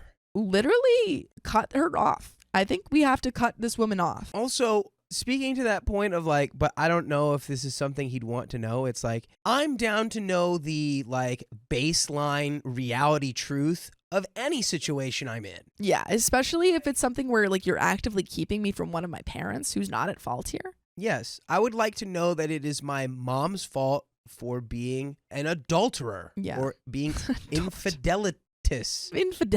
For indulging in infidelity. I would like to know that reality. Well, that was it. The next time conversation steered in the right direction with my little brother, I dropped the bomb. He said he thinks maybe his dad won't forgive Mom for seeing Keith while they weren't together. So I said, don't you mean Lynn? And he was like, oh crap. He's young, but he figured it out immediately. I mean, he's 18. He's not that young. Because he remembered Mom regularly being on phone calls with Lynn while stepdad was at work. It doesn't end here, though. So stepdad and little brother know I wasn't just telling everyone, but I told everyone who asked me about Uncle K because I knew my mom had told them something. You should honestly talk to Uncle K about this, maybe. Be like, hey, Mom is spreading like weird rumors about us. I just wanted you to know. Yeah, Mom's trying to give you the creepiest vibes possible, so get in front of that. Yeah. My older brother, my stepbrother, my nan, one of my mom's friends. I don't think anyone has approached her about the situation, but a few of us are keeping our distance. Maybe she's lonely now and I should feel bad.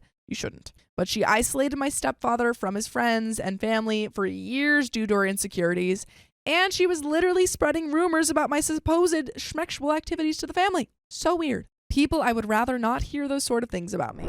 And by the way, you can hear all sorts of things from us if you join us live every weekday at 3 p.m. PST on YouTube. Just tap our profile. And there is a little bit left to this story, but honestly, I think maybe it's time to go no contact or very low contact with your mom. Because not only is she actively just behaving terribly, but she's also spreading really weird, inappropriate rumors about you. And that's not okay. Yeah, I would probably go no contact. Yeah, and you've got your stepdad. I usually don't advise no contact, but this is clearly someone who's literally plotting against you. Yeah. Like, plotting. So, and she needs probably her own therapy. Yeah. But I think you need to first be aware you need it to really gain anything from it. She doesn't sound like the kind of person who's going to be like, I could work on myself. Well, the fact that she's just making up lies in general, it does not seem like she's very in touch with Either she's not in touch with reality or she is so spiteful that she wants everyone to be miserable around her. Yeah. Who knows? The inner machinations of her mind are truly an enigma. Baffling. But there is a little bit left. It still doesn't end there.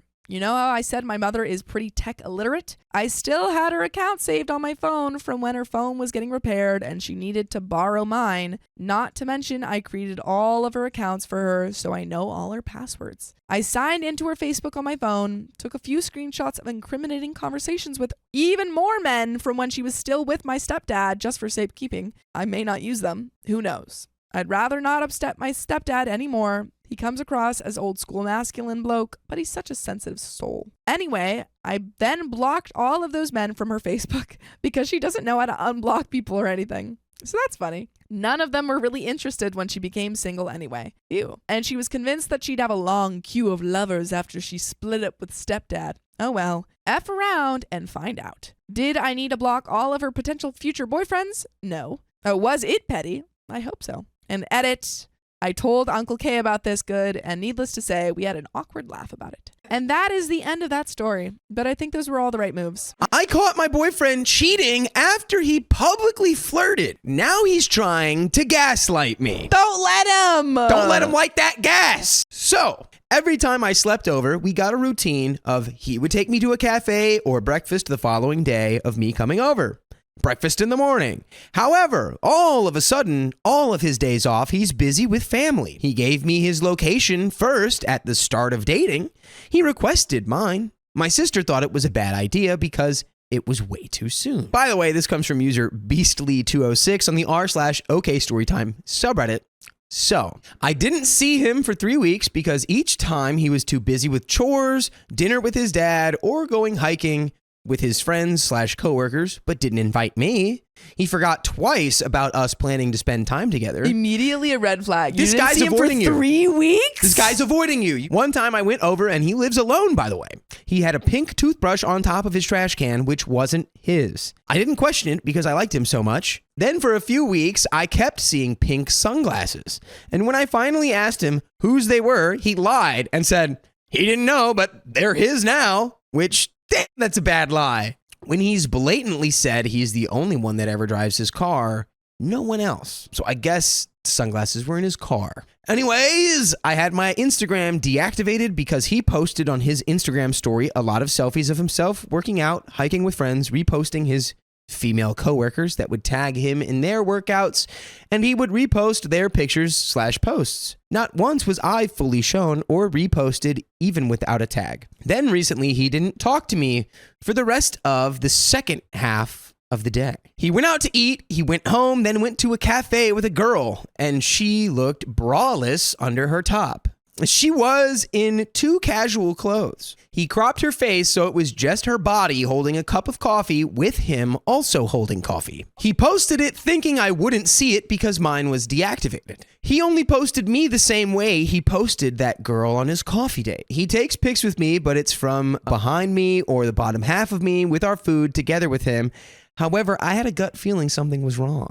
I activated my Instagram again that same night. He was ignoring me and probably hooking up with the other girl, which is why he wasn't texting me. He was too busy being with her. He had her sleep over and took her for coffee in the morning, posted her, and boom, I saw. I also saw her posted a selfie of him shirtless, showing off his muscles, with a song saying, "I do it for the girls." I found out he has an infection that's contagious when he has an outbreak, and he has it for life. I liked him so much I didn't value myself and overlooked so many red flags.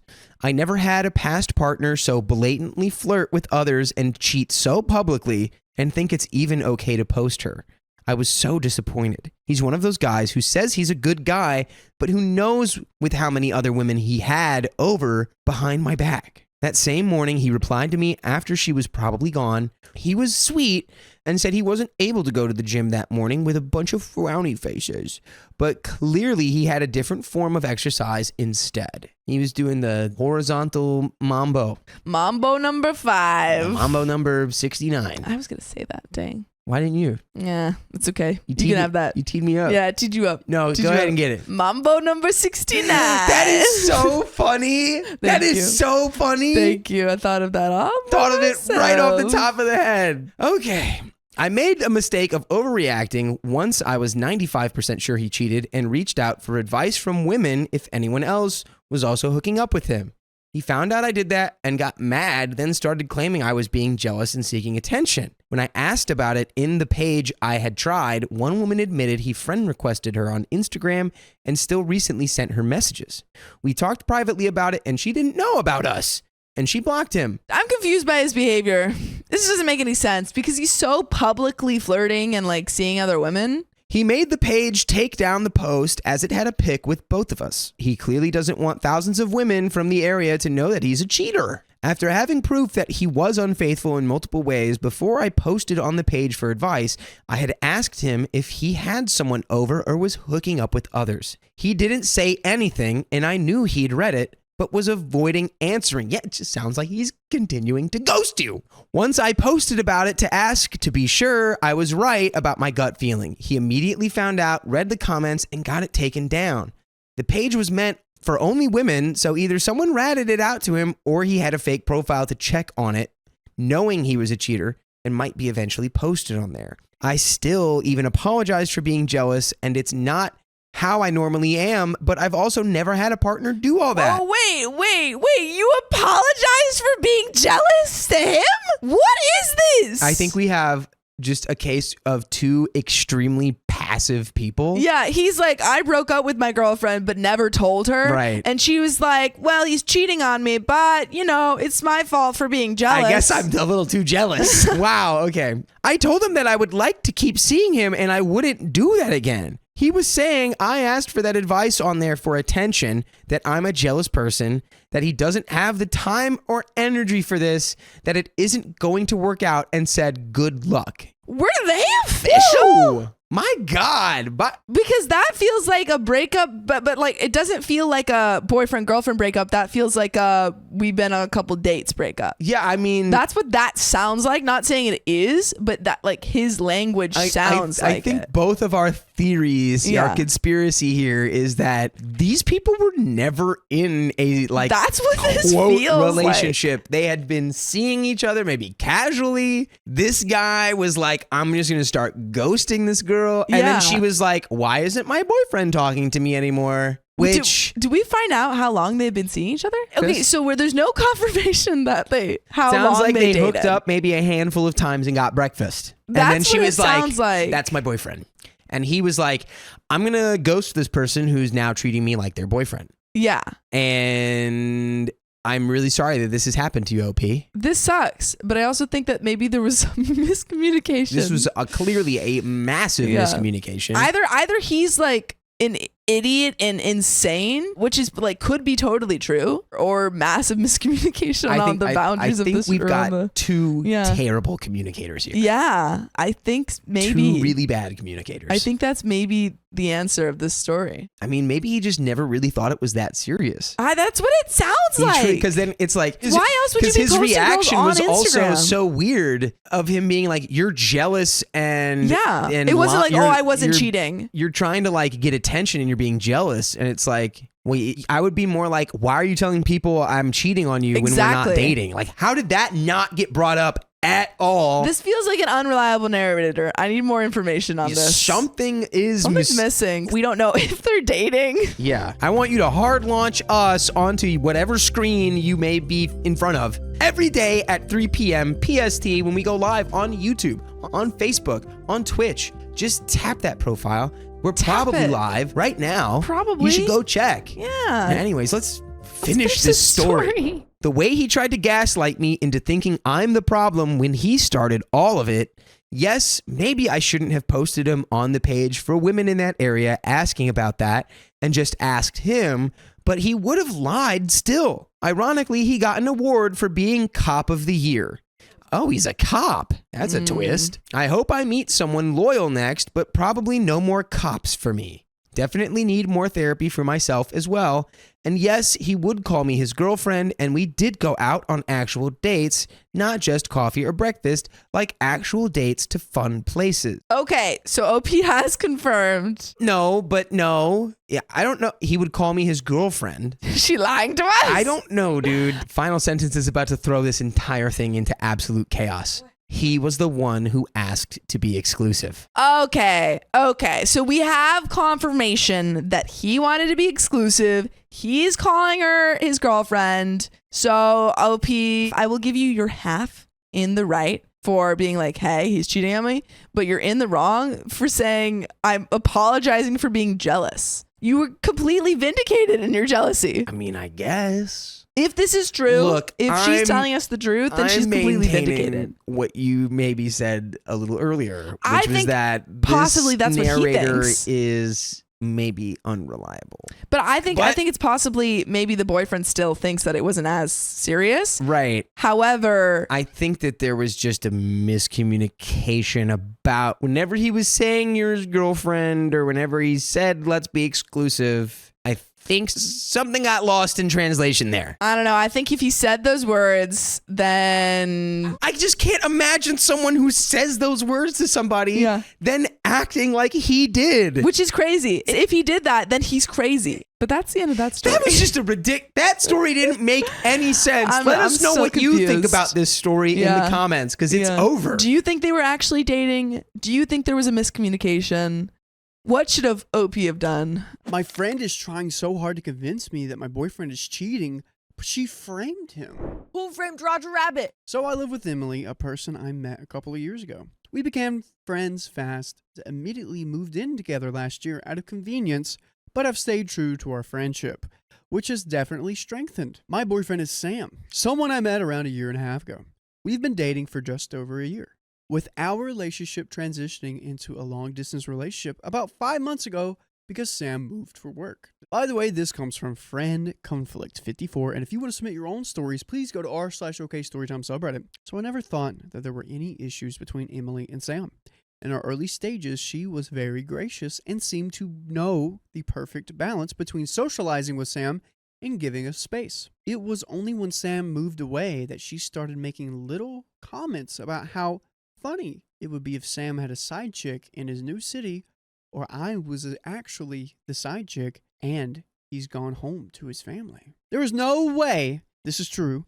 Sam has always been an honest and open person, has always mentioned that he quickly shuts girls down if they try to hit on him. And as for the family thing, I helped him move into a small 2-room apartment and not a family home. Sometimes family's just one person. I've always shut this down very quickly whenever family starts on with it. However, recently, she's been taking extra steps to try and make me believe that my boyfriend is cheating on me. She told me over dinner the other day that she had proof that Sam had slid into the DMs of one of her friends and showed me a screenshot of Sam's secret Twitter account hitting on her friend about 9 months ago. This account was not Sam's username at all.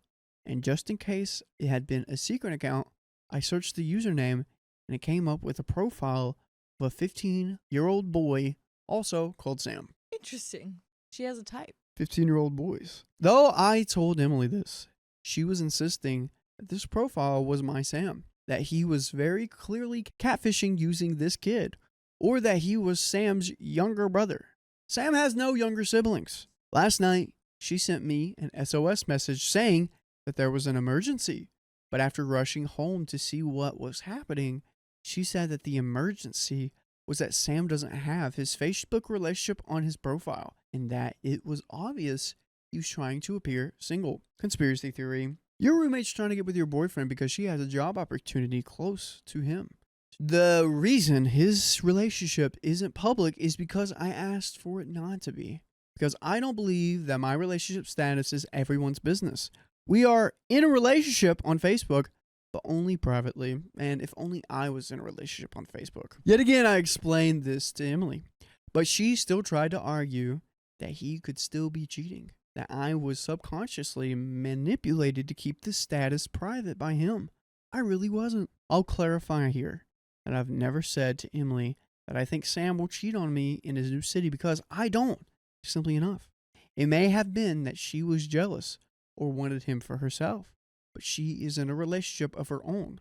Her boyfriend of 2 years is over usually 2 to 3 nights a week. I'm definitely going to put her on an information diet regarding my relationship, but should I consider going further? We got an update. What are we doing here? Information diet? What does she mean by that? Like not sharing information from people? She wants to not share as much information. That's fine. I think that's perfectly fine. It's your life. It's your relationship. That can stay private. Absolutely. I agree. What is her shenanigans? What is she up to here? I don't understand. Because I thought it was a love thing. She already has a boyfriend. Yeah. She's trying to have a party of 3? Maybe it's just a power thing. Maybe she's not happy in her own relationship and she thinks that OP is. And so she is upset and wants to get at them or something. Something. So I don't see any financial gain. I just think Emily's just horny in some way, shape, or fashion. I'm trying to figure out how. Explain to me, Emily. Unhappy in her relationship. We're going to get back to the story, but Sam, you have a copious amount of something. What, John? Exes. I have like 4 or 5 or 6. I heard of 6 with a 0 All behind right, it. that 60 number, comes from somewhere else. Where does that come from? It comes from our OK Storytime membership. Yeah, that's freaking right. We have 60 plus hours of exclusive live streams on Monday, Wednesdays, and Fridays. It's only $5 a month, so go to the link in our description, youtube.com/OKOP show/join. Join a club almost as exclusive as Sam's exes. Well, let's get back to the story. So I posted a few days ago about my housemate Emily, who had made it her life's mission to try and make me see that my long-distance boyfriend Sam was cheating on me. Or she may be telling the truth. I don't know. Maybe projection, or Sam and Emily cheated on each other and she's trying to like open it up to her without ruining her own relationship. After posting my original post, I sat Emily down and told her that I will not be engaging in conversation with her about Sam at all. She tried to claim that it was all in my best interest to listen to her, but I did rein it in. Drama over. Until it all blew up. I got a very angry message yesterday from Emily's boyfriend calling me every single name under the sun, including homewrecker. I asked him, what the heck is going on here? And he said he knew all about how I'd been cheating on Sam and how I'd convinced Emily to do the same to him. You called that. You called that. This is bonkers, man. Emily cheated on her boyfriend. So she's projecting to Emily. Own mistakes. But it's weird though, because Emily wasn't trying to like tell OP that she was cheating or anything like that. Like it was all about Sam. So the fact that Emily's boyfriend is now mad at OP, like I wonder if it's because like Emily was cheating and then her boyfriend found out or something like that and tried to get at her and she's like, no, it's not me that's cheating on you. It's OP that's cheating on her boyfriend. You know what I mean? I don't know. It is weird. She's lying though. She's lying. Oh yeah, about a lot. Turns out he found out that Emily was on Tinder and was talking to guys and had even met up with a couple of them and done whatever. Okay, yeah, so that's, I think, what I was trying to get to, but it didn't quite connect yet. She probably found, or he probably found texts or something, or the Tinder on her phone, and then she was like, no, OP just put that on my phone. She wanted me to cheat because she's cheating. And it's like, girl, what? Because maybe Emily wanted her to think, hey, your boyfriend's cheating. Let me download Tinder so I can check and see if her boyfriend's on there. This is like self-destructive stuff. And then she's like, if I'm going down, I'm taking everyone with me. I had no clue she was doing this. Whenever she left the house for night, she always said she was staying at her boyfriend's. I told him no uncertain terms that I had not encouraged Emily to cheat on him, and I was not cheating on Sam. He even tried to claim that Emily had told him that I was getting away with some Tinder guy on a specific evening that I wasn't in the flat. I was celebrating Sam's birthday with him in his city and had the timed and dated photos to prove it. Of course, Emily knew where I really was. I have no clue whether or not her boyfriend believes in me, but I haven't had any other messages from him since. Emily was wailing out my door about 10 minutes later, saying that her ex-boyfriend had gone insane and she'd only cheated because he was abusive. I can't say I saw anything, but I also can't say that this was a definite lie. And she was scared about his reaction, so she said I was involved.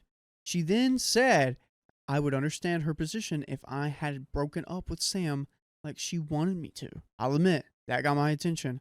I asked what she meant, and she said that she had wanted us both to be free from our partners, but she knew I wouldn't cheat on Sam, so had tried her best to convince me that he was cheating, so I would leave him. She got the door slammed in her face.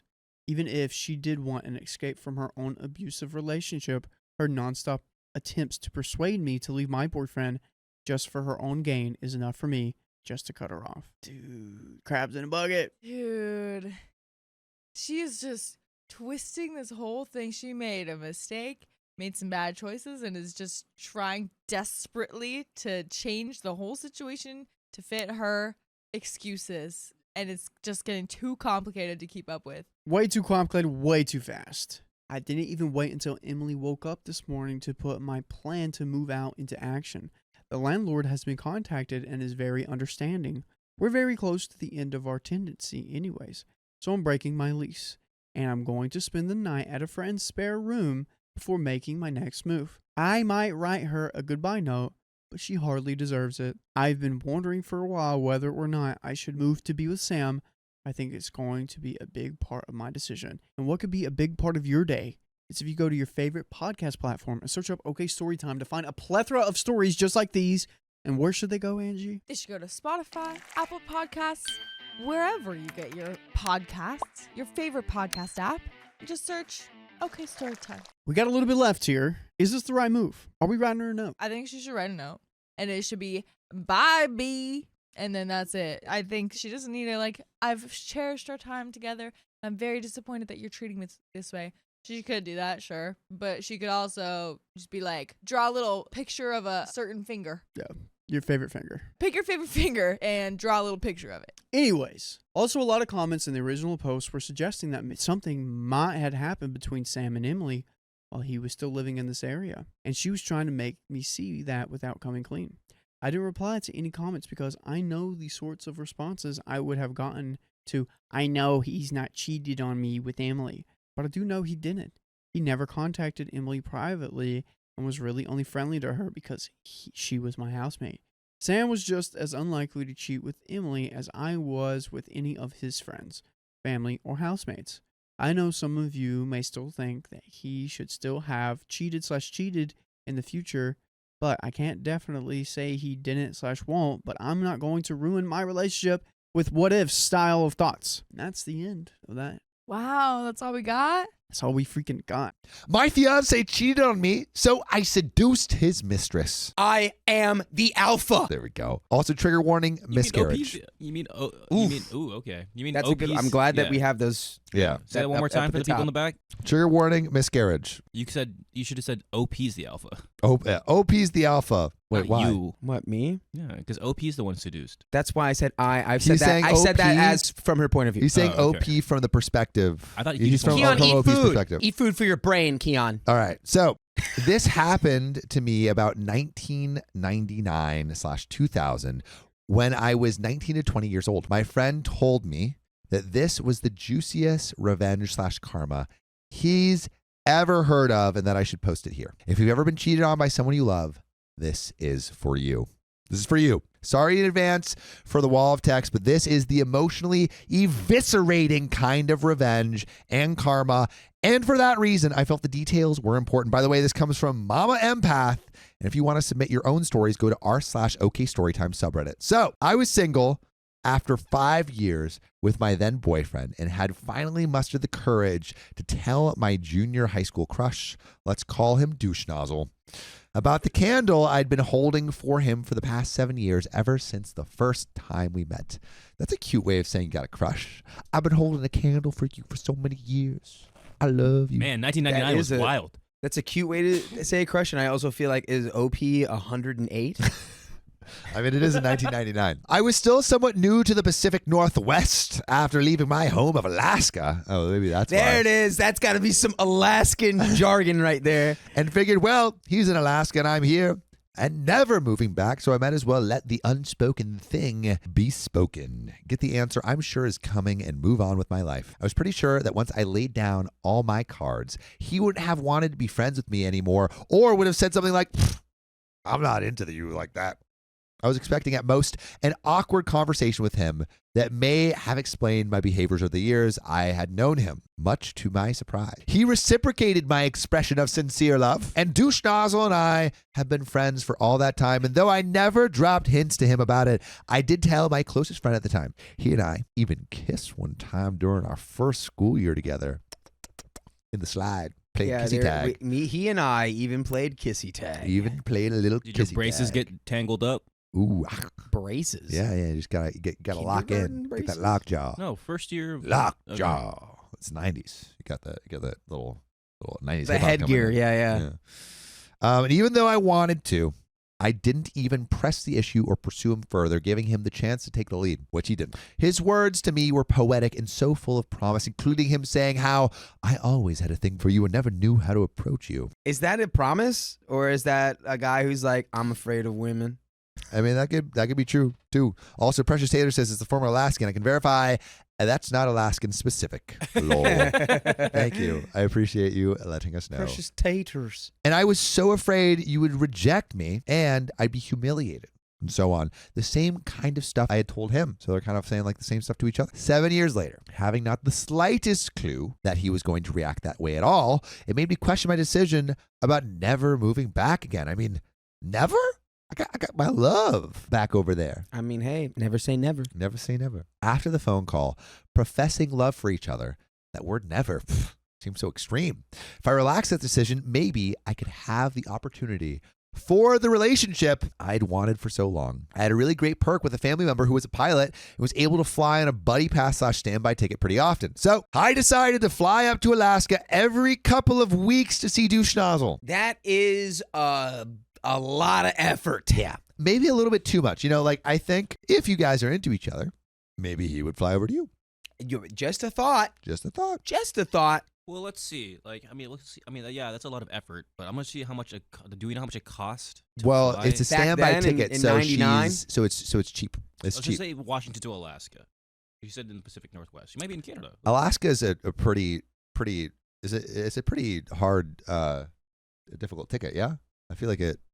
I have no idea. I have Like, never there's, like, maybe, like, once the water pondered boats? traveling Yeah, I don't to Alaska. How much is a ticket to Alaska right now from LA? Which is LA? yeah, ticket to Alaska from Alaska Airline. I know they got an airline. LA. They do got an airline. They got an I have airline. flown on that airline. Not every but we state got has an airline. a little bit more to this story. So I decided to fly up to Alaska every couple of weeks to see Douche Nozzle. Once the news got around, everyone in our circle of friends would explain, OMG, you plus Douche Nozzle?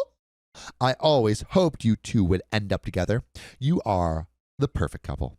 I thought it was super cheesy and romantic, but it actually felt validating and nice because that was what I had envisioned and hoped people would say about us. I was always very careful to avoid dating or even flirting with anyone I went to school with for the sake of avoiding interpersonal drama and gossip at school, which would have disrupted so much more than my education. After several months of traveling to see him every couple of weeks, he asked me to marry him. No. Hey, love is the strongest thing on this You planet. can't marry someone who lives in Alaska and you don't live there. I'm sorry. You You can can move. Yeah, but you gotta move first before you entertain the thought of marriage. Yeah, Fly to also, Alaska. my question for you, live together first before marriage? Yes! Yes. I agree. That's when you really know someone, is when you live with They them can't day in hide. and day out. If you can tolerate someone through that. Because it's like everything I've heard about marriage and really long-term relationships is it's like people just assume it's like it goes up and it stays there, but it's like it goes Yeah. like it sucks sometimes. But like then you know My parents say, these are the things my parents say: live together, have some kind of animal together, some kind of dog, and Oh, travel to a country that is difficult to travel in. They think, specifically India was where they went. There's like a fairly difficult place to travel, not necessarily staying in like ideally you don't stay in like nice hotels, you kind of hostel it. just to see how what your partner Yeah, can do yeah, under like pressure to and how see they react. how do you respond in stressful situations in which you cannot control. And I really, really do think if you do all those things, then you kind of know, okay, is this that is it. This is what I Yeah, wanna if, deal if with. you can get Yeah. along with someone while traveling in like Yeah. a, I would a say the stressful order context. is travel to difficult country, live together, dog, Or pet. any pet, specifically dog, because you have to actually take care of a dog. A cat, like you don't have to do it much. No, you do have to take care of a cat. but it's not as intense as a dog. I mean, I would say like the level of like Start with like a goldfish. Yeah, you start. and Yeah, then and I think it goes goldfish, lizard, cat, dog, turtle. baby. Turtle. cat dog. That's my baby. ranking. I mean, yeah, it's probably a good idea. It's like yeah, I think it's a great idea. Yeah. I think it's a great idea. I think it's sorry. I Shout out my became- yeah. parents.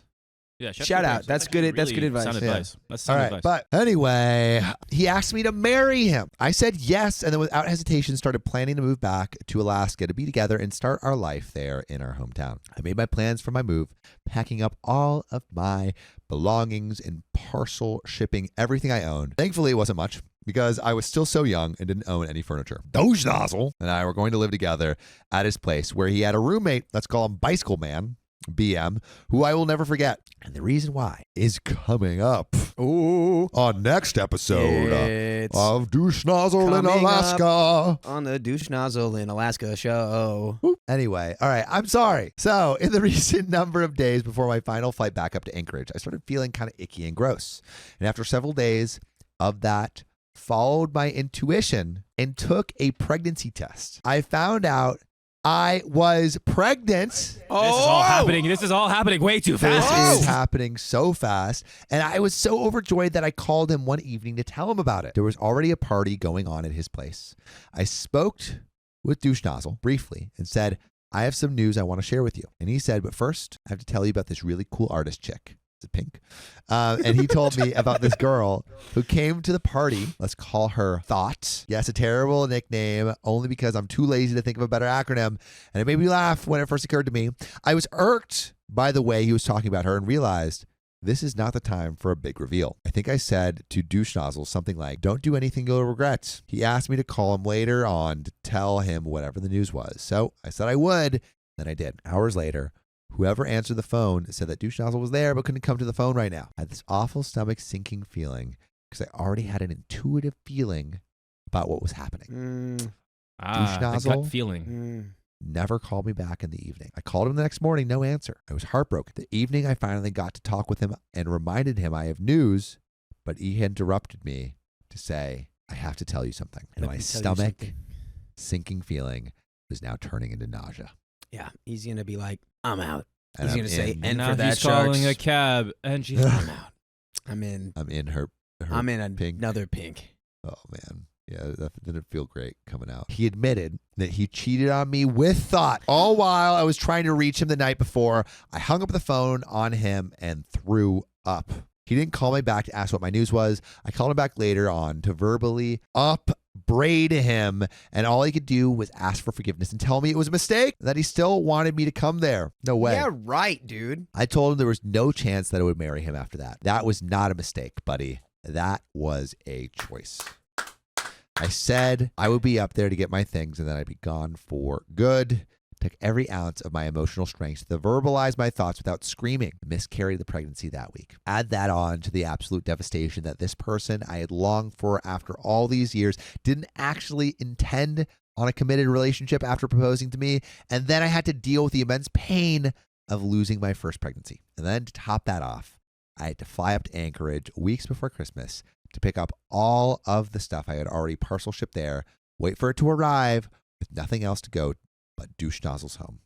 I had to face him and be around him after having my heart thoroughly crushed. I knew also that all of our mutual friends and our families would either learn the truth or would be told lies. Douche Nozzle tried to save face about his mistake.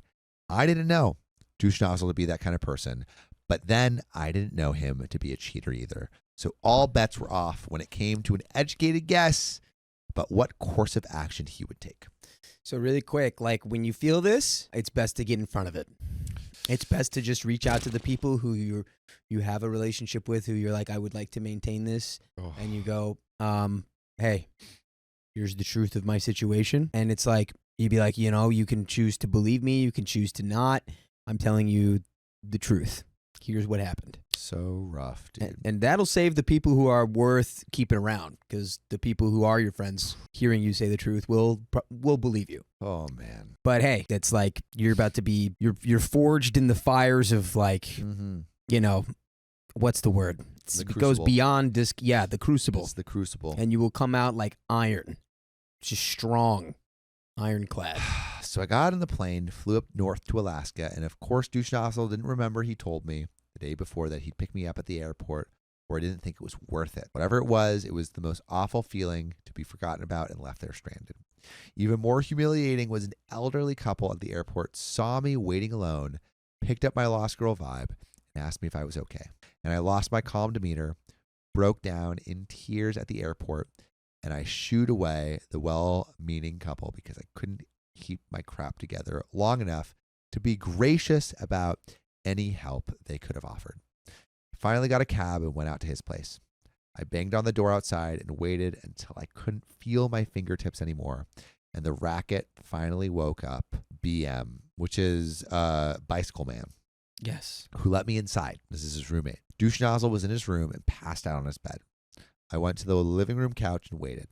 I didn't know exactly how to confront him, so I didn't. He already knew how I felt based on our phone call following his confession. I acted like I no longer cared about it, because the last thing I wanted to be seen as was a crazy ex. There was no way I was going to let his behavior and choices besmirch my reputation.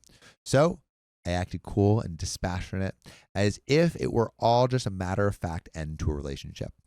Kept to myself as much as possible. Douche Nozzle must have taken that as some kind of sign that we were just/only friends, as if we never had a relationship, and if he had never asked me to marry him. And he had the bright idea to invite Thought over to meet me. Is this the dumbest guy on the planet? Like, I'm sorry, you're getting tossed deep into the space, into outer space. Like, distracting fun fact, did you know that if a black hole is big enough, you can actually fall straight through it and not turn into spaghetti? So we have to clarify the black holes that we use are small to the point where it does turn you into spaghetti. I don't know that. Yeah. So like a big enough black holes are like just wormholes? Essentially, that's the theory. If it's big enough for you to fit, if the singularity is big enough for you to fit through, then you can actually go through to another dimension, essentially. But if Sick. it's too small, that's when you turn into spaghetti. And you don't make it. And you turn into spaghetti. You turn into spaghetti and get eaten by James Gandolfini's pig. And that's exactly what's going to happen to this guy. James Gandolfini has pigs? Yeah, it's the spirit of... There's a... It's on the Discord. That was such a innocent James Gandolfini. He Well, has I'm watching Sopranos right now. He doesn't, but the deli that he works at, what's on top? Or like the meat market that's like the front? Yeah. What's on the sign? Pig? A pig.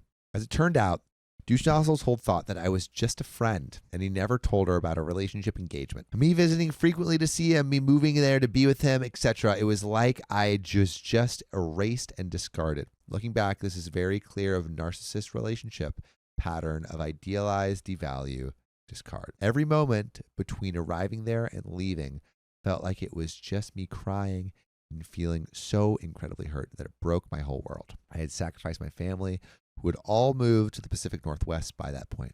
I left my job so that I could move back to Alaska and be with Douche Nozzle.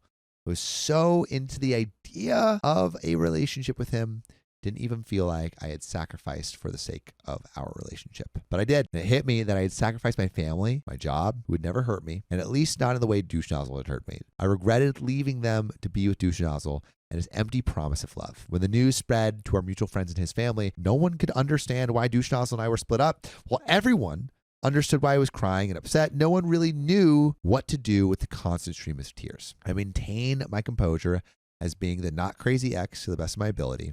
And this all happened in front of the people who knew both of us for years. OP, I'm gonna say get crazy. You don't even Go have to hold that in. go on and if, go if crazy. anyone has Style. deserved to go crazy right now, it Bounce is you on can its go. You can crazy get as crazy style. as you want right now. You don't need to worry about your optics. Also, Mother Chorizo, really quick. So, OP, oh man. OP, What is the quickest one? yeah. So OP fell in love with this guy that she knew back in her hometown of Alaska, started going back to hang out with this Alaskan boy.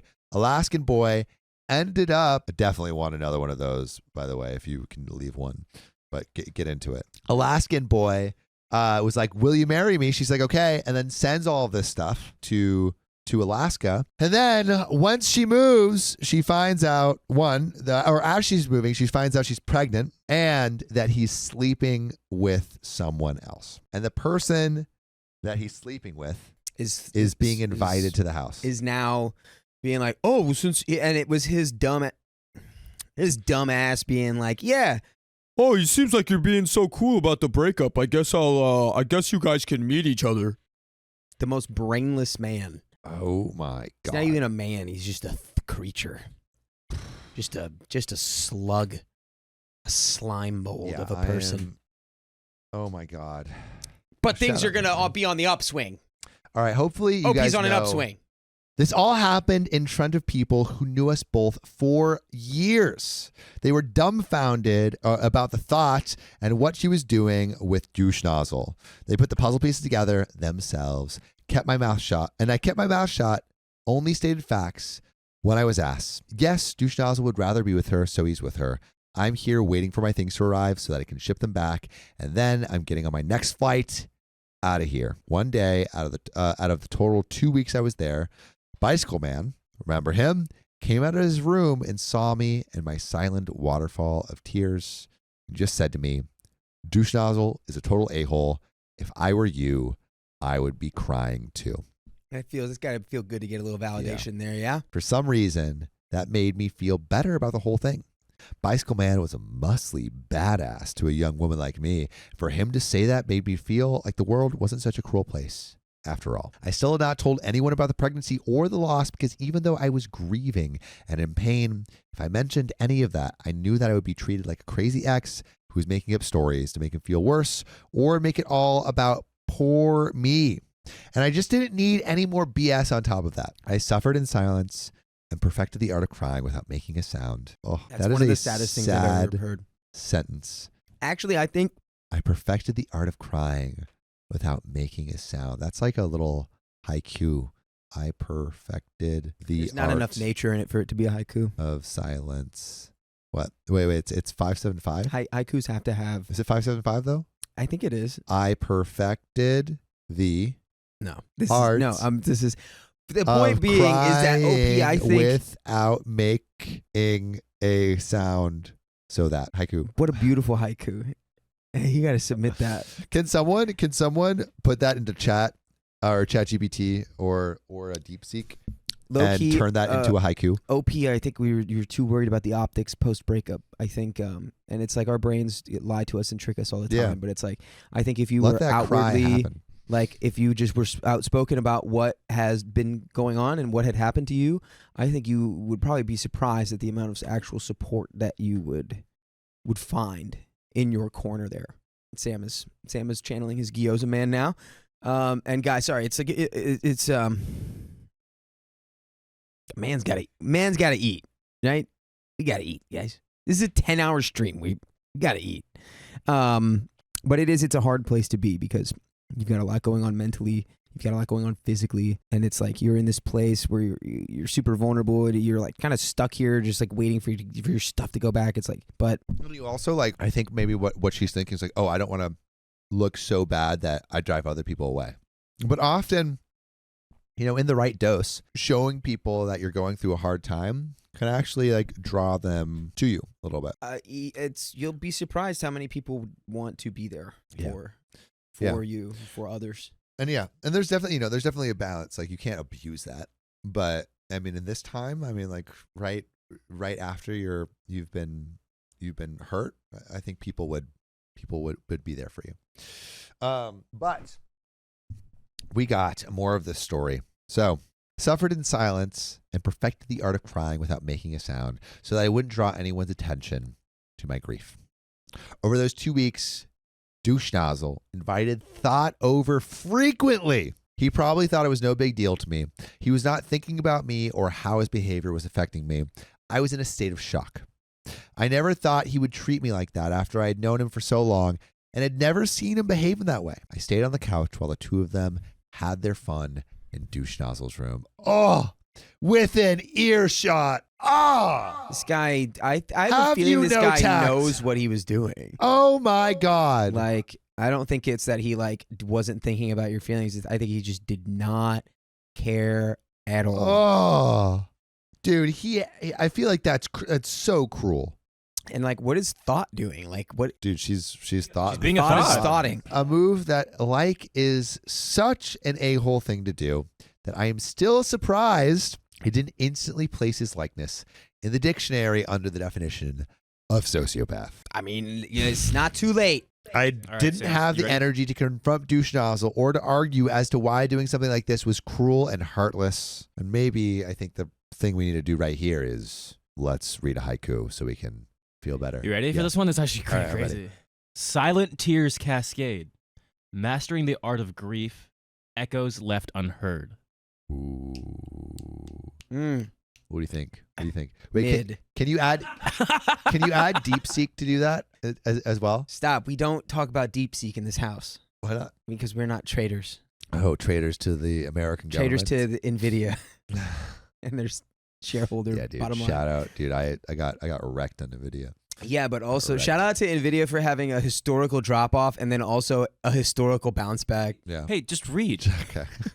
You guys don't want to hear Jesus. more about NVIDIA? Jesus Christ. If you didn't know that already, me telling him wasn't going to teach him the basics of empathy. And everyone who just joined chat, OP is going through the most horrific breakup ever. She fell in love with this guy that she knew in childhood and like early adulthood. Confesses her love as she's moving away from Alaska. He's like, I love you too.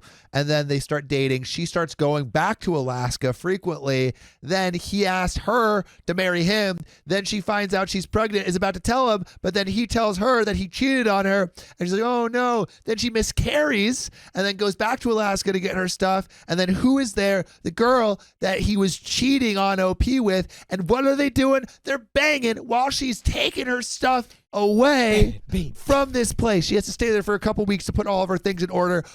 Oh my God. That's a great deal. Is- If you didn't know that already, me telling him wasn't going to teach him the basics of empathy.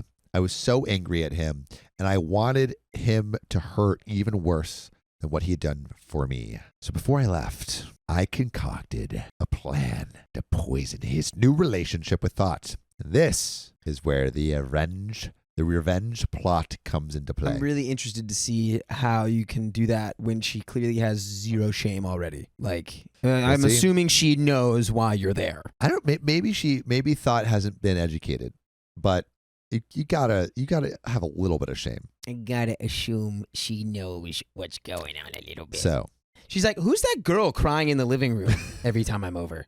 And he's just like, Oh, yeah, nobody. just a girl. Literally nobody. I don't Yeah. even know. I don't even know why she's here. And she's like, okay. So OP says, I am bi, and I knew thought was at least flexible in that regard.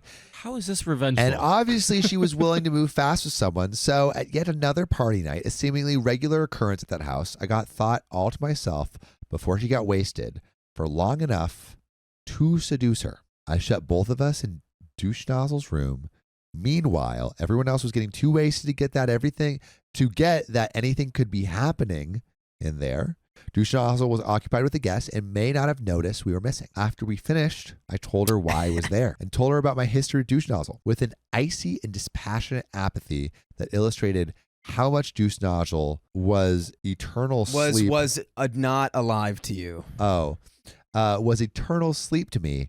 I told her, if he cares about me enough to propose to me and then do what he did with you after I've known him for years, just imagine what he'll do to you. That is some pillow talk. I mean, that's big facts though, right? Ming Ming says, we finished. Yeah, after they finish, this is OP's pillow talk to the man that they have shared.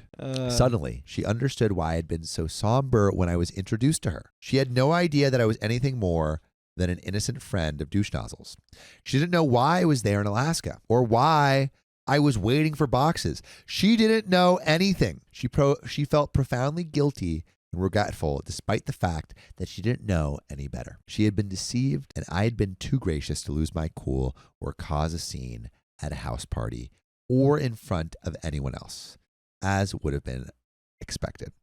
When I was in private with her, I told her everything, including how I had pined after him since I was 12 years old because my adolescent hormones didn't know any better. Douche nozzle walked in on us and must have assumed that nothing was wrong, only because nothing violent or terrible was happening at the moment. That was either hubris or wastedness on his part. There was no confrontation again. The party went on, and thought left. The next day, douche nozzle asked me what I was doing with thought. I said to him, she was an easy piece of A, and I'm not surprised you were able to get busy with her the same day you met her.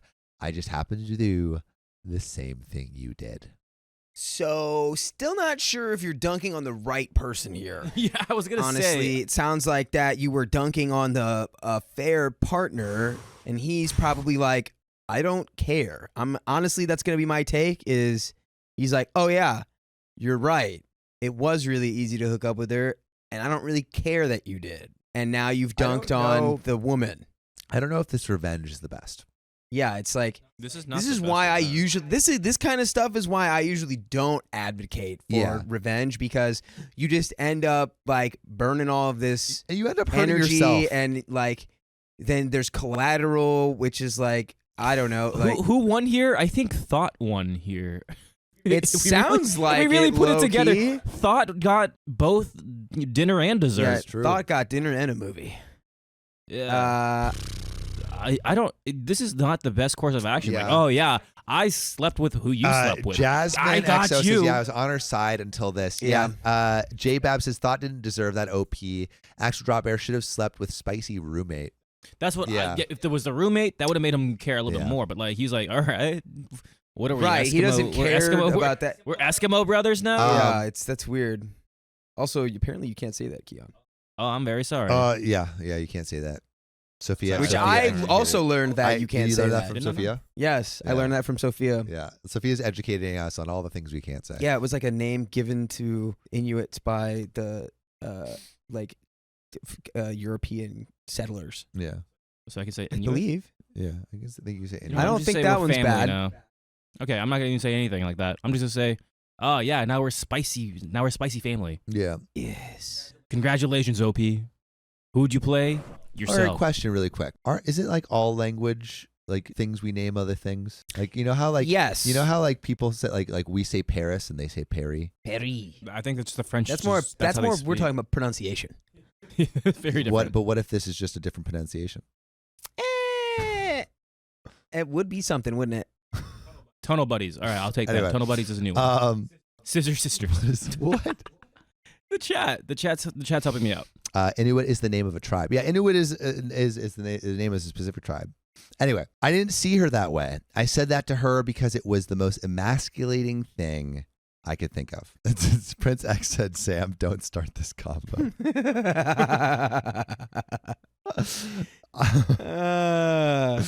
All right. The look on his face seemed to suggest that his wiener had shriveled and inverted into his body. He looked more mortified than I've ever seen him. I still played my poker face. He didn't know what to say after that. So he said nothing and changed the subject. I made him feel just as small and insignificant as he had made me feel. Mission accomplished, or I don't know, Or so I thought. There we go. Yeah. Or so Yeah. I thought. Yeah, so I I don't thought, think yeah. he cares. I think if you had got with the roommate, he would feel more insecure. He'd feel because now it's like it's another guy that he's comparing himself with, and it's like that's all these people who are like these narcissistic like a-holes. They don't care about it's Especially like if he didn't care about you, he probably doesn't care about her. Yeah. So at the end of the day, But I think also, the man just doesn't why, care. Why lower yourself to his level? exactly. Yeah. You know, like Don't play playing his don't. games. Yeah. It's just gonna make everyone lose. I think including you would have had me more on your side if instead of like dunking on her and being like, I could see how you hooked up with her the same day. It's like if you would have created more of like a real connection there, I would be more. But even still, it's like it's so much. Yeah. You're just making it messier for yourself. Yeah, you are literally doing. You are doing this act out of pure revenge, and that's just going to hurt you long term. It's Putting energy into revenge just doesn't. It's like Revenge is not the Jedi way. exactly. And it's what was that thing? It was like some freaking knights or something, and it was like, how did the revenge feel? And it's like it didn't quell the blackness of my heart, something like that. You know? Hi, have we watched Game of Thrones? Does anyone remember Arya Stark? She didn't feel much better Yeah, she didn't feel better. after she got all those names on her list. It didn't. There was one. Fill Only the I void. think the phrase. What the phrase? Never mind. I'm not gonna say anything. I don't want to spoil it for anyone. Yeah, we'll just keep going on that. We'll I'm not keep even going. going to acknowledge whatever that Yeah, meant. we can't go to But there's more. I got my belongings finally and shipped them all straight back to where they came from. Got myself on another flight out of there a day or so later and didn't ever see Thought again. I didn't hear from Douche Nozzle again for the next 5 years. Oh, whoa. Okay, so many moons later. 5 years. 5 5 years later, I was married and had just learned that that week that I was pregnant with my first child, I got an email from Douchenozzle. He tracked me down through social media back in 2005. He said that he wanted to catch up with me, and so I obliged him with a phone call. Why? Don't talk to this guy. 0%. And you know why? It's because You this don't- was back in 2005. They Yeah. didn't have our show to tell them, Yep. this is not what you do. Which is why you should listen to OK Storytime every weekday, live, 3 p.m. PST. Check us out. Thinking I was going to gloat about being married and having a kid or some crap. Douchenozzle told me about all the karma that went down after I left. Said you didn't go crazy while you were here, but whatever you did planted a seed that grew into something that destroyed my life. Good. OP was like, I guess that was what I wanted to do. He didn't say that word for word, but close to it. I think he used the word cancer somewhere. Perhaps my intentions to avenge my eternal sleep fetus invited my guardian angels, demons more likely, to intercede in the situation. Hey, Riley wouldn't appreciate that. Karma No. in order of appearance. Yeah. Thought. Cheated on him with his best friend and then moved in with the dude only 2 weeks after I'd left. Ouch. Nice. Got fired from his job on Christmas Eve. His boss, another mutual friend who heard about what he did to me, decided he didn't want a guy working at his video store anymore. Double ouch. Nice. His truck broke down in front of an electrical station, got impounded. He didn't have enough money to get it out since he lost his job, so he lost his truck too. Ouch. Nice. It was pretty bad when you live in a place like Alaska in the middle of winter. Nice. His family caught wind of what went down with me and disowned him. Ouch. Nice. I thought that was pretty extreme. What did they hear? I never found out, but just chalked it up to karma. And after thought was gone, his remaining friends unsurprisingly threw another drinking party at his place, except that this time they got Douchenozzle wasted, and then beat the crap out of him and threw him out of his home into a snow berm, locked him out. He took refuge with a neighbor, but later on he had to leave the state because he had been shunned by all his remaining friends, had no family, job, or truck, etc., and was now single without even a thought to lean on. So That one's a little I extreme. don't think I'm going to say nice to that one. No, that That was- really. That one's really extreme. I don't think you ever Y'all wanna are live- extreme in Alaska. I do not want to live in Alaska. That was extreme. too He went from much. all Yo, right. This guy Did gets you what he guys gets. ever too watch? much. Did you guys watch Night Country's True Detective? It takes place in No. Alaska. No. Oh, They I- get it after it in Alaska, I Alaska? guess. Who was someone who was But in honest, Alaska in okay, chat? but if we're gonna be really honest here, yes. that low key is all of the karma he deserved because I feel like he could be the stress that he put on OP could partially be responsible for. You know what's crazy pregnancy here? Being lost. So the It's fact that he crazy did that- because Yeah. OP didn't do this. It like only OP did like a domino effect for Thought to do. This was Thought's kind of revenge because I feel like Thought's the one who spread all the Yeah, rumors maybe. around town. I don't know, but I think all the friends, that was a little bit much. I mean, That was really crazy. But that is what? Alaska. If you consider if you consider all Mariah the from variables. Alaska says I'm here. Is that Alaska? Let us know. Yeah. Do you? I mean, Is that Alaska nature? Alaska. Is it like that? Mariah, let us know. Alaska. I was like Alaska. Semicolon. Is it like that? Alaska, assemble. Alaska to tell us about this. That's That's what I thought you did. Hey, look at this guy over here. When we spoke, he had been living in Texas and rethinking his life and wanted to know how I was doing after our engagement friendship ended. And that was when I decided that the time was right to tell him about the baby we could have had. And then, distinguished guest, was when he started to cry. And I told him how much it sucked for me to feel I couldn't have told him about it before for the reasons I mentioned above. And then I heard his full-on ugly cry on the other line. He was sobbing on the other line and couldn't stop apologizing. He said, I had no idea you were pregnant. Felt a momentary indignant rage and sublimated it with another poker face moment in my matter-of-fact emotionless response. We had spicy sleep, so it's not like it was impossible for that to happen. I tried to tell you at the time it was more important for you to confess your horrible choice than listen to my news. You didn't have any idea that I was pregnant because you didn't care to know. You didn't even ask. More sobs on the other end of the line and more apologies than I've ever heard in my life from anyone. I ended our call saying, it's really okay. I don't hate you. I wanted to say I pity you, but held my tongue. Things are better for me now. I'm married and we just found out that we are pregnant with our first child. Anyway, it's been really nice catching up with you and finding out what happened with your life. Sorry to hear it's been difficult. Let's keep in touch. He did not. I don't know why he bothered contacting me in the first place because he must have had some idea how that call was going to go down, but he probably wasn't counting on finding out that he could have been a father and we could have had a family together. If only he hadn't crushed the heart of someone who actually cared about him. By the way, if you don't want to crush our hearts, you should listen to our podcast, OK Storytime, wherever you get your podcasts, Apple Music, podcast. Come on, listen to us in your ear holes. This is true. There's another relevant update, but in the hindsight, that relationship was nothing more than me confusing his charm and his words, and my infatuation and pining away for actual love. Spent so much time wondering and questioning what I had done to deserve him doing all of that to me. You didn't deserve that at all. And also, Mariah from Alaska says, we definitely like it rough up here. It's definitely a little rough. I feel like they could be taken many ways, but it's good to know how the Alaskans like it. Small community, everyone knows everyone, yeah. What I didn't realize was that he didn't do any of that because of me or to punish me. He did all of that because the only person he had been thinking about was himself. Took me many more years before I would learn how to identify narcissistic behavior, and now looking back, I realized that I had narrowly escaped getting myself stuck in Alaska and romantically committed to a person who has little capacity for empathy and doesn't feel remorse when he wrongs someone. I learned to get revenge by maintaining my grace and composure, stating only the facts, keeping my emotions to myself and my demeanor together just long enough to plant doubt in the heart of the new/other woman. 5 years after he crushed my heart, he cried enough to fill a bottle with his tears, and my satisfaction poured it over the flowers on the grave of our tiny eternal sleep fetus. I'm sorry, baby. That is where that story ends. Opie, I hope you. Wow. I hope you. Wow. I hope you find like a context in which you can like thoroughly work through that grief and thoroughly work through that moment, whether it's through therapy or a support group or anything. I hope that was fully processed, and I will leave that at that. And yeah, that pathetic loser tried to call you to be like, she's gonna feel so bad that my life is ruined. And Wow.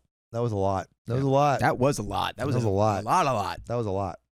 My maid of honor ruined my wedding and my marriage, but she got what she deserved in the end. A taste of revenge. A taste of her own medicine. This is a long post, but please bear with me. Back in the dark ages of 2017, I got married to my now ex-husband. The morning was awful. My parents couldn't be there as they were hosting guests at their house, so they sent a family friend to help me get food. By the way, this comes from 003145 on the OK Storytime subreddit. So, I really needed my mom there, but such is life. My best friend, maid of honor 1 equals maid of honor 1, came by earlier to keep me company. I had tried calling round as I left my something blue at home, but no one answered, and by the time they did, it was too late. So, I'm stressed and nervous. My other best friend, maid of honor 2, still hadn't arrived and also wasn't answering her phone. After my parents arrived, I started getting ready. My hair and makeup were both perfect. My dress felt too tight, but I was paranoid it would fall given that it was a corset dress. Everyone left my room as the ceremony was about to start. When in came my maid of honor 2. Her hair was a mess, which ordinarily I wouldn't have cared about, but she could have at least brushed it. Her dress also looked like she screwed it up in a heap in her closet. Did she do something a little freaky in her dress? Whoa. She got a little freaky in her dress. The first thing she did was to call me a bridezilla as a joke apparently because I was pacing due to nerves and a little tearful because I'd felt my morning had been very stressful. All I said was I needed my something blue.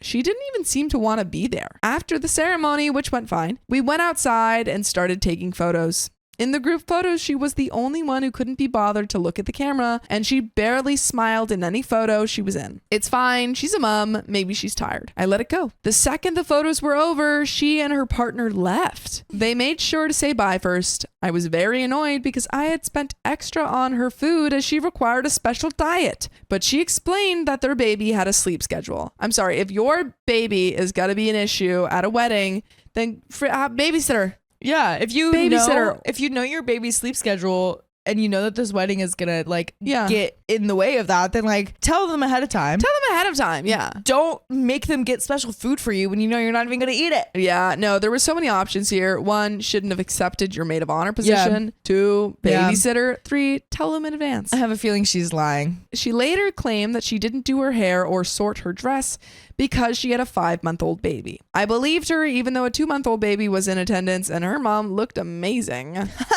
It's relevant, I promise. On her wedding day, 2019, she was acting stressed. Oh, how the turntables. Being the petty cow I can sometimes be, I called her a bridezilla. I emphasized that I was only joking. She had asked me to walk her down the aisle as she didn't have a dad to do it, and we saw each other as sisters. Then 2020 hit. I got a desperate call in February. She was pleading to come stay with us as her husband had been abusing her and claiming she was cheating on him. She was a mom. What time could she possibly have? Oh, how dumb I was. So I helped her move all her things from 2 hours away. I settled her in my spare bedroom, and over the next few days started helping her find schools, a home, get special food. I even babysat her 2-year-old while she went out to buy food with my ex-husband. I don't think they were buying food. I think we know where this is going. I think perhaps her husband and her friend were not buying food. And I think maybe we know why her dress and her hair was so messed I think up so. the day of the wedding. I ignored all the red flags. She told me one day that she couldn't go without intimacy for a week. Then the next day, she claimed she and her partner hadn't been intimate since she had gotten pregnant. It didn't add up. And while I had my doubts, I believed her. I once walked in on them kissing, though they separated fast and said that they were talking about my up-and-coming birthday presents. I just knew she'd never hurt me like that. She was like a sister to me, so I foolishly believed them. Girl, you Pause. You saw them kissing. You saw them kissing. I'm sorry, girl. I'm sorry. They're like making out, and you walk in, And they're like, they're "Oh, like, no." oh, we were just whispering about your presents just- really closely. Yeah, exactly. We had to sync up about your presents. Yeah, and then you're like, oh, that makes tracks. sense. Yeah. It took 3 days for my ex to tell me he was dating her.